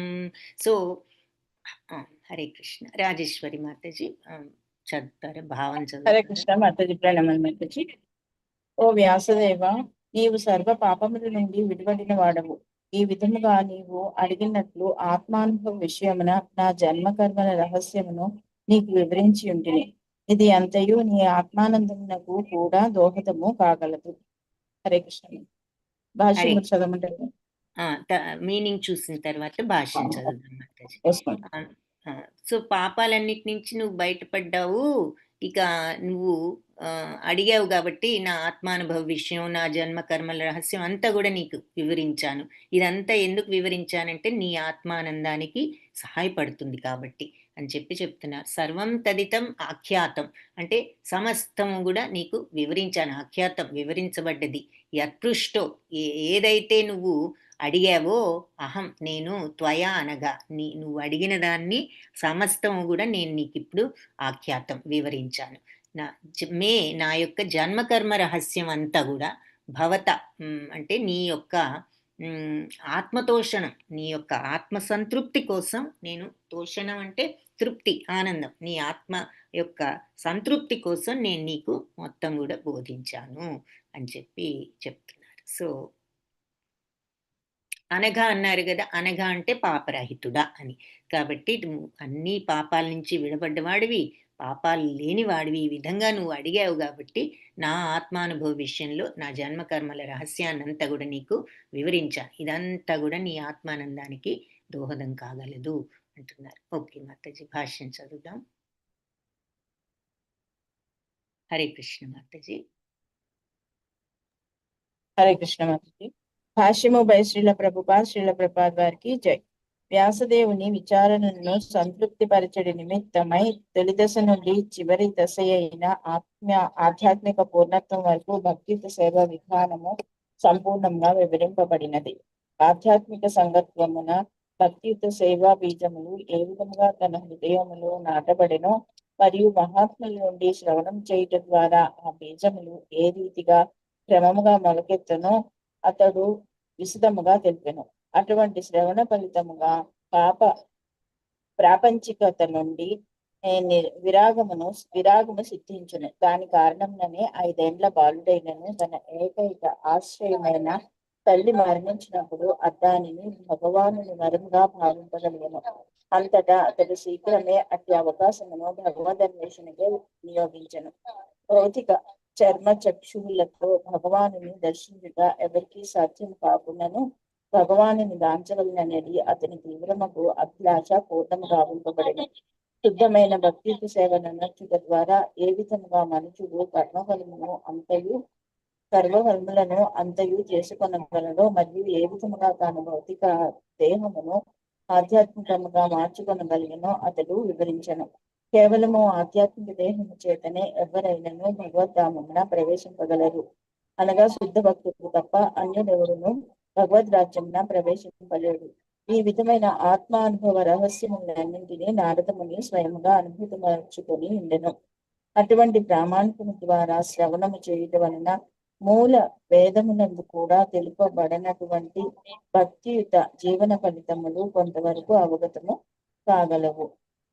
వేదములు ఉపనిషత్తుల యందును ఈ విషయమున పరోక్షముగా మాత్రమే సూచనలు కలవు.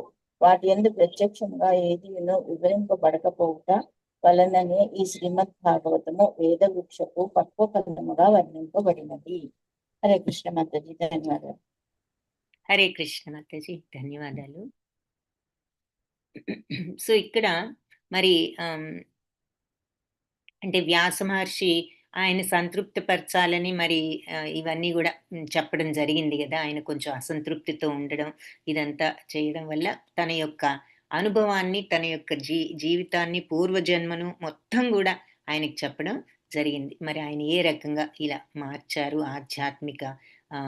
ఆయన ఆధ్యాత్మిక మార్గంలో ఏ రకంగా ప్రవేశించింది, ఇదంతా కూడా అంటే మహాత్ముల నుంచి శ్రవణం చేయటం ద్వారా మరి అది ఎంత దాని ఫలితం ఎలా ఉంటుంది అనేది మనకి నారద ముని యొక్క స్టోరీ ద్వారా, ఆయన జీవితం ద్వారా మనకు అర్థమవుతుంది.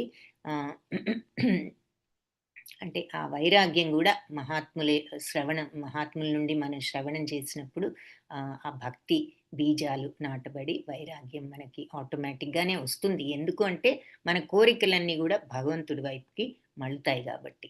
మరి తర్వాత మరి అలాంటి స్థితిలో ఉండబట్టే మరి తల్లి మరణించినా కూడా ఆయన ఏ రకంగా, అది కూడా ఒక మరి అవకాశమే భగవంతుణ్ణి గురించి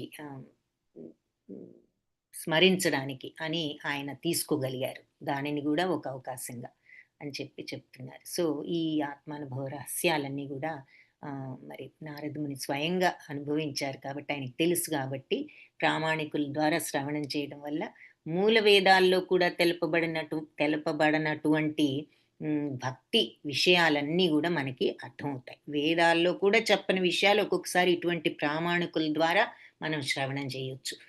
అందుకే మరి అలాంటి ప్రామాణికుడు కాబట్టి నారదముని, ఆయన గ్రంథం కూడా అంత గొప్ప గ్రంథం నారద భక్తి సూత్రాలు. సో ఉపనిషత్తుల్లో కూడా ఈ విషయంలో పరోక్షమైన సూచనలే ఉన్నాయి ఈ భక్తి అనే దాని గురించి. వాటిలో ప్రత్యక్షంగా ఏది కూడా వివరించలేదు కాబట్టి ఈ భాగవతం అనేది వేదవృక్ష పక్వ ఫలం అని చెప్పి వర్ణించారు. ఎందుకు అంటే వాటిల్లో కూడా కంప్లీట్గా ఈ భక్తిని గురించి మాట్లాడలేదు కాబట్టి అని చెప్తున్నారు. సో ఇదంతా అయిన తర్వాత, ఇదంతా నారదుల వారు చెప్పిన తర్వాత, సో లాస్ట్లో ఆయన ఏం చెప్పారు, ఈ రకంగా నేను ఆనందంగా భగవంతుడి లీలలను నేను ఎప్పుడు గానం చేస్తూ ఉన్నాను. తద్వారా ఆయన ఎప్పుడు కూడా నా హృదయంలో దర్శనమిస్తూ ఉన్నారు.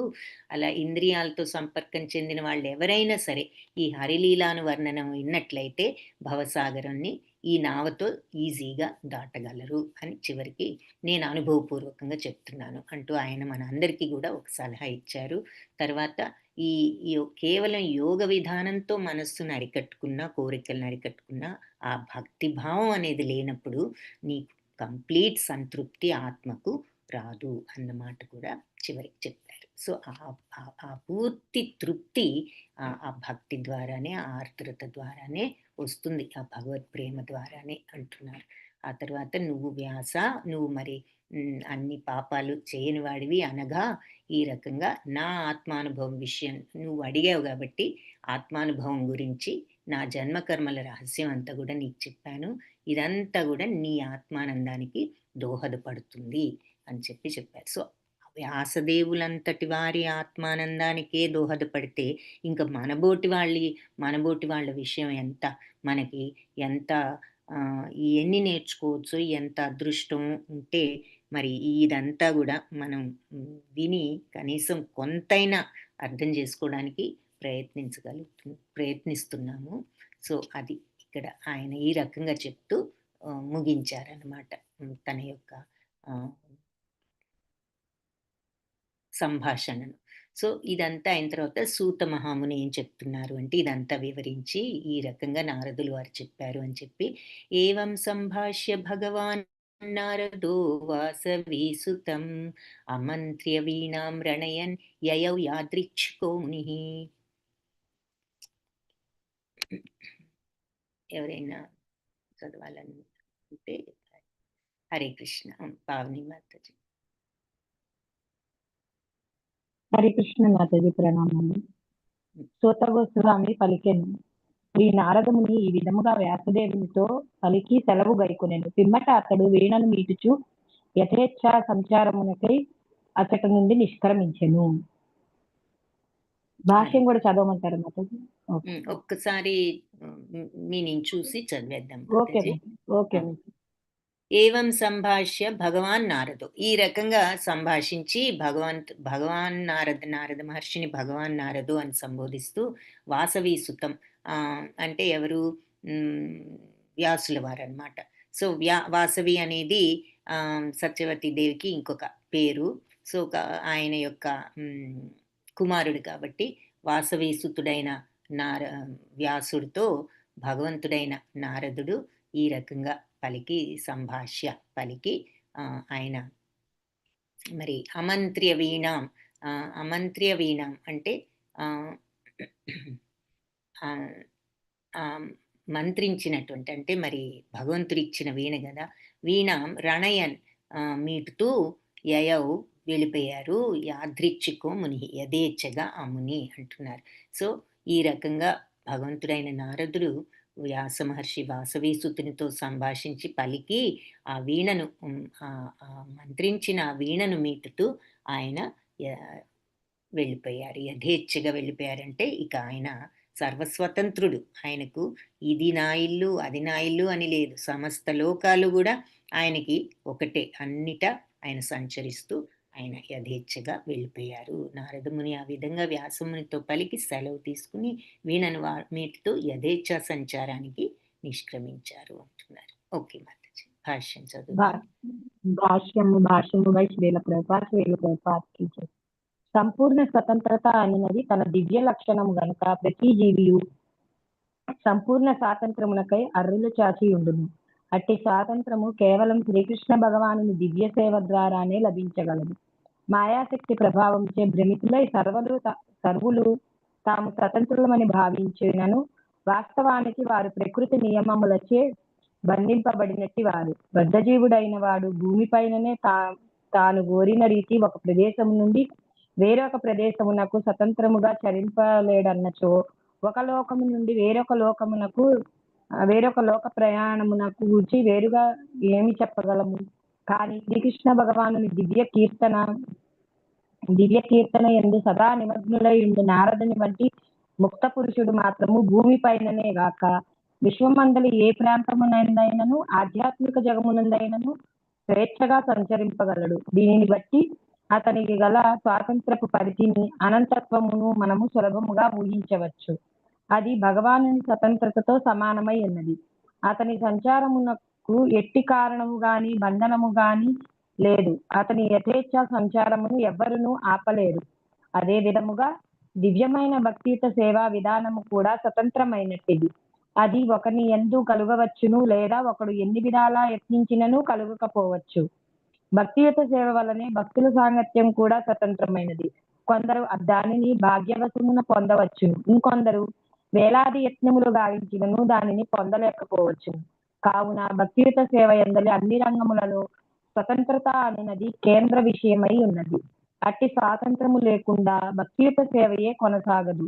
భగవానునికి స్వతంత్రతను సమర్పించుట అనగా భక్తుడైన వాడు ప్రతి విషయమునందును పరాధీనుడగునని భావము కాదు. వాస్తవమునకు ఆధ్యాత్మిక గురువు మాధ్యమున శ్రీకృష్ణ భగవానునికి శరణు జొచ్చుట అనున్నది జీవితమున సంపూర్ణ స్వాతంత్రమున పొందుటకే అయి ఉన్నది. హరే కృష్ణ మాతాజీ. హరే కృష్ణ మాతాజీ, ధన్యవాదాలు. సో ఈ లాస్ట్ పాయింట్ ఇక్కడ చాలా ముఖ్యమైన పాయింట్. సరే, స్వతంత్ర యథేచ్ఛగా అన్నారు కదా. అంటే యథేచ్ఛ అంటే ఇక్కడ ఆయనకి ఫ్రీడమ్ అంటే ఆయన ఫ్రీడమ్ ఎప్పుడు వస్తుంది? మరి కంప్లీట్గా భగవంతుడిని శరణు వేడినప్పుడు మనం ఇది కావాలి అది కావాలి అని కోరిక ఉన్నప్పుడు బందీలం అయిపోతాం. అంటే ఎవరికో బందీలం అవుతామని కాదు, మనకు మనమే బందీలం అవుతున్నాం. ఎందుకు? ఆ కోరికను తీర్చుకోవాలనేటటువంటి తపన మనల్ని ఈ రకంగా కట్టిపడి వేస్తోంది. ఆ తపనతో ఫీల్ అవుతున్నాం, సఫర్ అవుతున్నాం. మరి అది తీర్చుకోవాలని ఆందోళన పడుతున్నాం, తీర్చుకోవడానికి అవస్థ పడుతున్నాం. మరి తీర్చుకోలేమోనని ఆందోళన పడుతున్నాం, తీరకపోతే దుఃఖిస్తున్నాం. ఇవన్నీ కూడా కలుగుతున్నాయి మనకి బంధాలు. ఎందుకు అంటే ఆ కోరిక వల్లే. సో కంప్లీట్గా ఏదైనా మనం చేయవలసింది చేసి అది భగవంతుడి తర్వాత ఏది ఇచ్చినా ఒకటే అని సంపూర్ణంగా మనం నమ్మినప్పుడు మనకి ఆందోళన భయాలు ఉండవు కదా. సో ఆ రకంగా మనకి స్వాతంత్రం వస్తుంది. ఫ్రీడమ్ అంటే freedom from all these miseries. ఈ దుఃఖాలన్నిటి నుంచి మనకి విముక్తి వస్తుంది. ఆందోళన, భయము, వేదము, ఆతురత, ఈ డిసప్పాయింట్మెంట్, ఏదైనా జరగలేదేమో అనేటటువంటి నిస్పృహ, ఇవన్నిటి నుంచి కూడా బయటపడగలుగుతాం ఎప్పుడు భగవంతుడు ఏది ఇచ్చినా ప్రసాదంగా మనం మనస్ఫూర్తిగా స్వీకరించినప్పుడు. అది నిజమైనటువంటి స్వాతంత్రం. కాబట్టి అలాంటి స్వాతంత్రం భగవత్ సేవ ద్వారానే లభింపగలదంటే భగవంతుడి మీద ఆ భక్తి, ఆ భగవత్ ప్రేమ ఉన్నప్పుడే వస్తుంది అంటున్నారు. కాబట్టి మనమందరం ఏదో ఇలా మాయాశక్తి వలన మరి బంధింపబడ్డ వాళ్ళమే, బద్ధజీవులు. మరి తాను కోరుకున్న రీతి మనం ఒక ప్రదేశం నుంచి ఒక ప్రదేశం ఈ భూమిలో వెళ్ళడానికి భయపడతాం. కొత్త ఊరు ఒక్కళ్ళమే వెళ్ళాలంటేనే భయపడతాం. అలాంటిది మరి నారదుల వారు ఏ లోకంలోకైనా ఆయన అలా వెళ్ళిపోతున్నారు అంటే ఆయన మరి కంప్లీట్గా భగవంతుడి మీద ఆయన సమస్తాన్ని వదిలిన వారు కాబట్టి ఇక ఆ రకంగా అదొక ఎగ్జాంపుల్గా ఇక్కడ చెప్తున్నారు.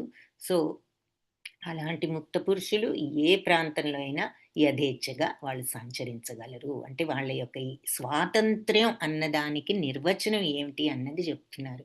అది ఎలాంటి స్వాతంత్ర్యం అంటే భగవంతుడు ఎంత యథేచ్ఛగా ఎక్కడికైనా వెళ్ళగలరో ఈ భగవద్భక్తుడు కూడా అదే రకమైనటువంటి యథేచ్ఛతో ఆయన ఎక్కడైనా సంచరించగలరు అని చెప్తున్నారు. అంటే నారదుల వారు ఆ రకంగా సంచరించడానికి ఏమిటి కారణం అంటే ఇది అని చెప్పేసి ఈ స్వాతంత్రం.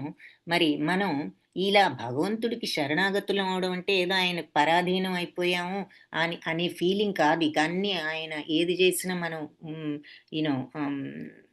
ఏదో అంటే ఒక పరాధీనత్వం అనే ఉద్దేశం కాదు. అంటే ఆయన మన మీద ఓనర్షిప్ ఉంది అన్నట్లు. అంటే ఓనర్షిప్ ఎలాగూ ఉంది భగవంతుడికి, ఆయన అందరికీ కూడా యజమాని. కానీ ఇక్కడ అర్థం ఏమిటి అంటే మనం ఆ భక్తిభావంతో మనం ఈ రకంగా కంప్లీట్ యాక్సెప్టెన్స్తో ఉండగలుగుతాం. అది అంతేగాని ఏదో తప్పక అమ్మో భగవంతుడు కాబట్టి ఆయన ఏది ఇచ్చినా వినాలనే భయంతో కాదు. మనం ప్రేమతత్వంతో భగవంతుడు ఏది ఇచ్చినా ప్రసాదం అని మనం ఆ భగవత్ ప్రేమతో మనం ఉండగలిగినప్పుడు మరి అది దాని అర్థం అది అని చెప్పేసి మళ్ళీ ఇక్కడ లాస్ట్లో మనకి ఇంకొంచెం క్లారిటీ ఇస్తున్నారు ఈ పాయింట్కి. అది అలాంటి స్వాతంత్రం లేకుండా భక్తి సేవ కొనసాగదు అంటున్నారు. కాబట్టి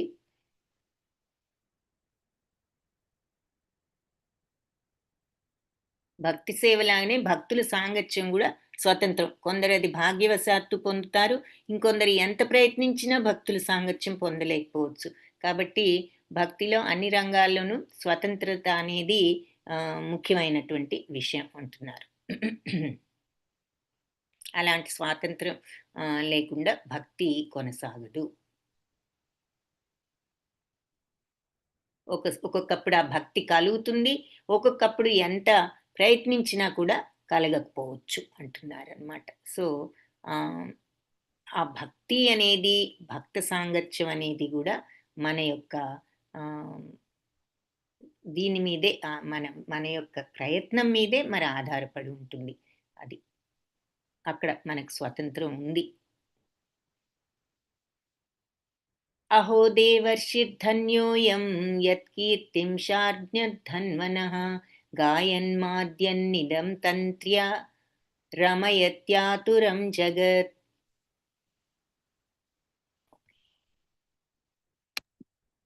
సో ఇది ఎవరైనా చదువుతానంటే హరే కృష్ణ మాతాజీ.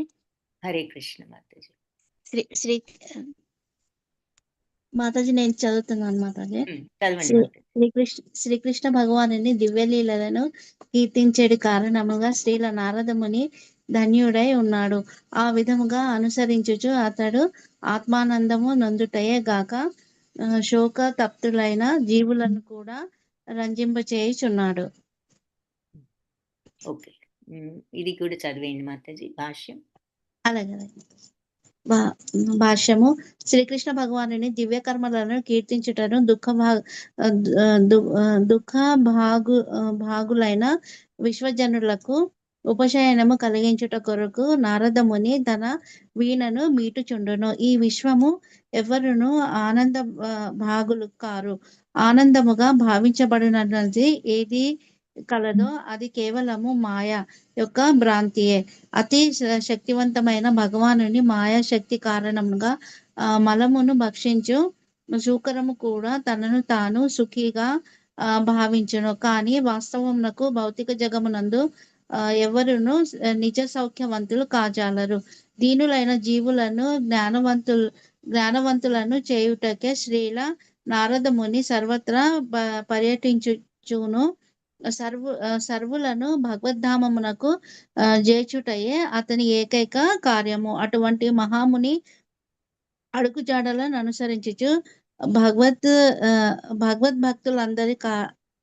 భగవద్భక్తులందరి కార్యము కూడా నిక్కముగా అదియే. శ్రీమద్ భాగవతం నందలి నారదముని వ్యాసదేవుని సంవాదము అను ప్రథమ స్కందంలోని 6వ అధ్యాయము భక్తి వేదాంత భాష్యము సమాప్తం. హరే కృష్ణ మాతాజీ. Thank you Mataji. హరే హరే కృష్ణ. కృష్ణ మాతాజీ, ధన్యవాదాలు. సో అహో అంటే జయముగుగాక, దేవర్షిర్ ధన్యోయం, దేవర్షి నారదుడు ధన్యుడు అంటున్నారనమాట సూత మహాముని. యత్ కీర్తిం, ఆయన యొక్క ఎవరి కీర్తిని అయితే శార్జ్ఞ ధన్వన అంటే భగవంతుడు ఆయన శ్రీకృష్ణుడి నామం అది గాయనం చేస్తూ మాద్యన్ రమించుతూ ఆ గానంలో ఆనందాన్ని పొందుతూ ఈ విధంగా తంత్ర్య వీణను వీణ ద్వారా రమయతి రంజింపజేస్తూ ఆతురం జగత్ అంటే ఆతురతతో కూడినటువంటి ఈ జగత్తుకు, అంటే మరి జగత్తంతా ఎప్పుడు ఆందోళనలతోనే ఉంటున్నాం కదా మరి ఈ భవసాగరంలో, అటువంటి ఈ జగత్తును ఆయన ఈ రకంగా తన వీణ ద్వారా రంజింపజేస్తున్నాడు. ఎలా? భగవంతుణ్ణి కీర్తిస్తూ రమిస్తూ తన వీణతో రంజింపజేస్తూ ఈ జగత్తును కలత తప్తులైన ఈ జగత్తును రంజింపజేస్తున్నాడు అని చెప్పి మరి అటువంటి నారదమునికి జయమగుగాక అంటున్నారన్నమాట. శ్రీ భగవంతుడి దివ్య లీలలను, ఆయన యశస్సును కీర్తిస్తూ రమిస్తూ వీణ ద్వారా అందరినీ ఈ కలత చెందిన జగత్తునే ఆయన రంజింపజేస్తున్నారు అని నారదుల వారిని ధన్యులు ఆ రకంగా ఆయన అని చెప్తున్నారు సూత మహాముని. ఎందుకంటే భగవద్లీలల్ని ఈ రకంగా కీర్తిస్తూ ఇటువంటి శోకతప్తులైన ఆతురతతో నిండిన ఈ జగత్తులో ఉన్న జీవులందరినీ కూడా ఆయన తన వీణ ద్వారా రంజింపజేస్తున్నాడు అని చెప్తూ మరి భగవంతుడి కర్మలను ఆయన కీర్తిస్తూ ఈ దుఃఖభాగులైన విశ్వజనులందరి ఉపశమనం కోసం ఆయన వీణ మీటుతున్నారు అని చెప్తూ ఆయన దీనులందరినీ కూడా జ్ఞానవంతులను చేయడానికే ఇలా సర్వత్రా పర్యటిస్తున్నారు. మరి మన అందరం కూడా ఈ మాయలో నిండి ఉన్నాం కాబట్టి తెలియక అదే ఆనందం అనుకుంటున్నాం. మన యొక్క ఈ స్వల్పానందాలు మనకి ఈ భౌతిక ప్రపంచం నుంచి వచ్చే చిన్న చిన్న ఆనందాలే ఆనందం అనుకుంటున్నాం, కానీ అసలు నిజమైన ఆనందం మనకు తెలియదు. కాబట్టి దానికి చక్కటి ఎగ్జాంపుల్ ఏం చెప్పారు, పంది శూకరం కూడా మలాన్ని తింటూ అదే బాగుంది అనుకుంటూ ఉంటుంది కదా, ఆ మలం నుంచి ఆ బురద నుంచి బయటికి రానంటుంది. అలాగే మరి భౌతిక జగత్తులో ఈ ప్రలోభాలతో నిండినప్పుడు అదే బాగుంది అనుకుంటున్నాం. ఎందుకు అంటే అసలు మనం దానిలో నుండి బయటకు వస్తే ఉన్న నిజమైన ఆనందాన్ని తెలియని వాళ్ళం కాబట్టి ఇటువంటి దీనులైన జనులందరినీ జ్ఞానవంతులను చేయడానికే ఈయన ఇలా పర్యటిస్తూ సర్వం అందరినీ భగవద్ధామాన్ని చేర్చడమే ఆయన ఏకైక లక్ష్యం. అటువంటి మరి ఆయనకు ఎంతటి ధన్యుడు అని చెప్పి ఇక్కడ సూత మహాముని ఆయనను కొనియాడుతున్నారు అన్నమాట. సో ఇది ఈ 6th చాప్టర్ కంప్లీట్ చేశాము. సో మరి ఐ థింక్ సో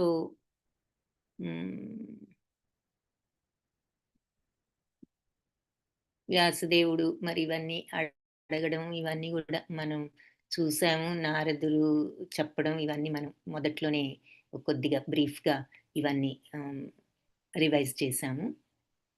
చివరికి మరి నారదుల వారికి భగవంతుడు కనిపించడం, భగవంతుడు చెప్పడం, ఆ తర్వాత నారదుల వారు ఏ రకంగా పూర్ణత్వాన్ని సాధించారన్నది 26 నుంచి 33 శ్లోకాల వరకు చూసాం. తర్వాత నారదుల వారు చివరికి చెప్పిన మాటలు ఆయన వ్యాస మహర్షికి చెప్పి ఏ రకంగా ఆయనకు ఆత్మానందాన్ని కలిగించడానికి తన ఆత్మానుభవ మార్గాన్ని అంతా కూడా వివరించారో చెప్పి అక్కడి నుంచి ఆయన వెళ్ళిపోవడం లాస్ట్లో మనం చూసాం ఈ చాప్టర్లో. సో అది ముఖ్యంగా మనం చూసిన విషయాలు. అది సో మరి ఇంకా ప్రశ్నలు ఏమీ లేకపోతే మరి క్లాసు క్లోజ్ చేద్దాము ఈరోజు. మరి ఎగ్జామ్ ప్రాబబ్లీ ఇక మరి నెక్స్ట్ వీక్ పెట్టుకోవచ్చు అనుకుంటున్నాను. వాంఛాకల్పతరుభ్యశ్చ కృపా సింధుభ్య ఏవ చ పతితానాం పావనేభ్యో వైష్ణవేభ్యో నమో నమః. హరే కృష్ణ.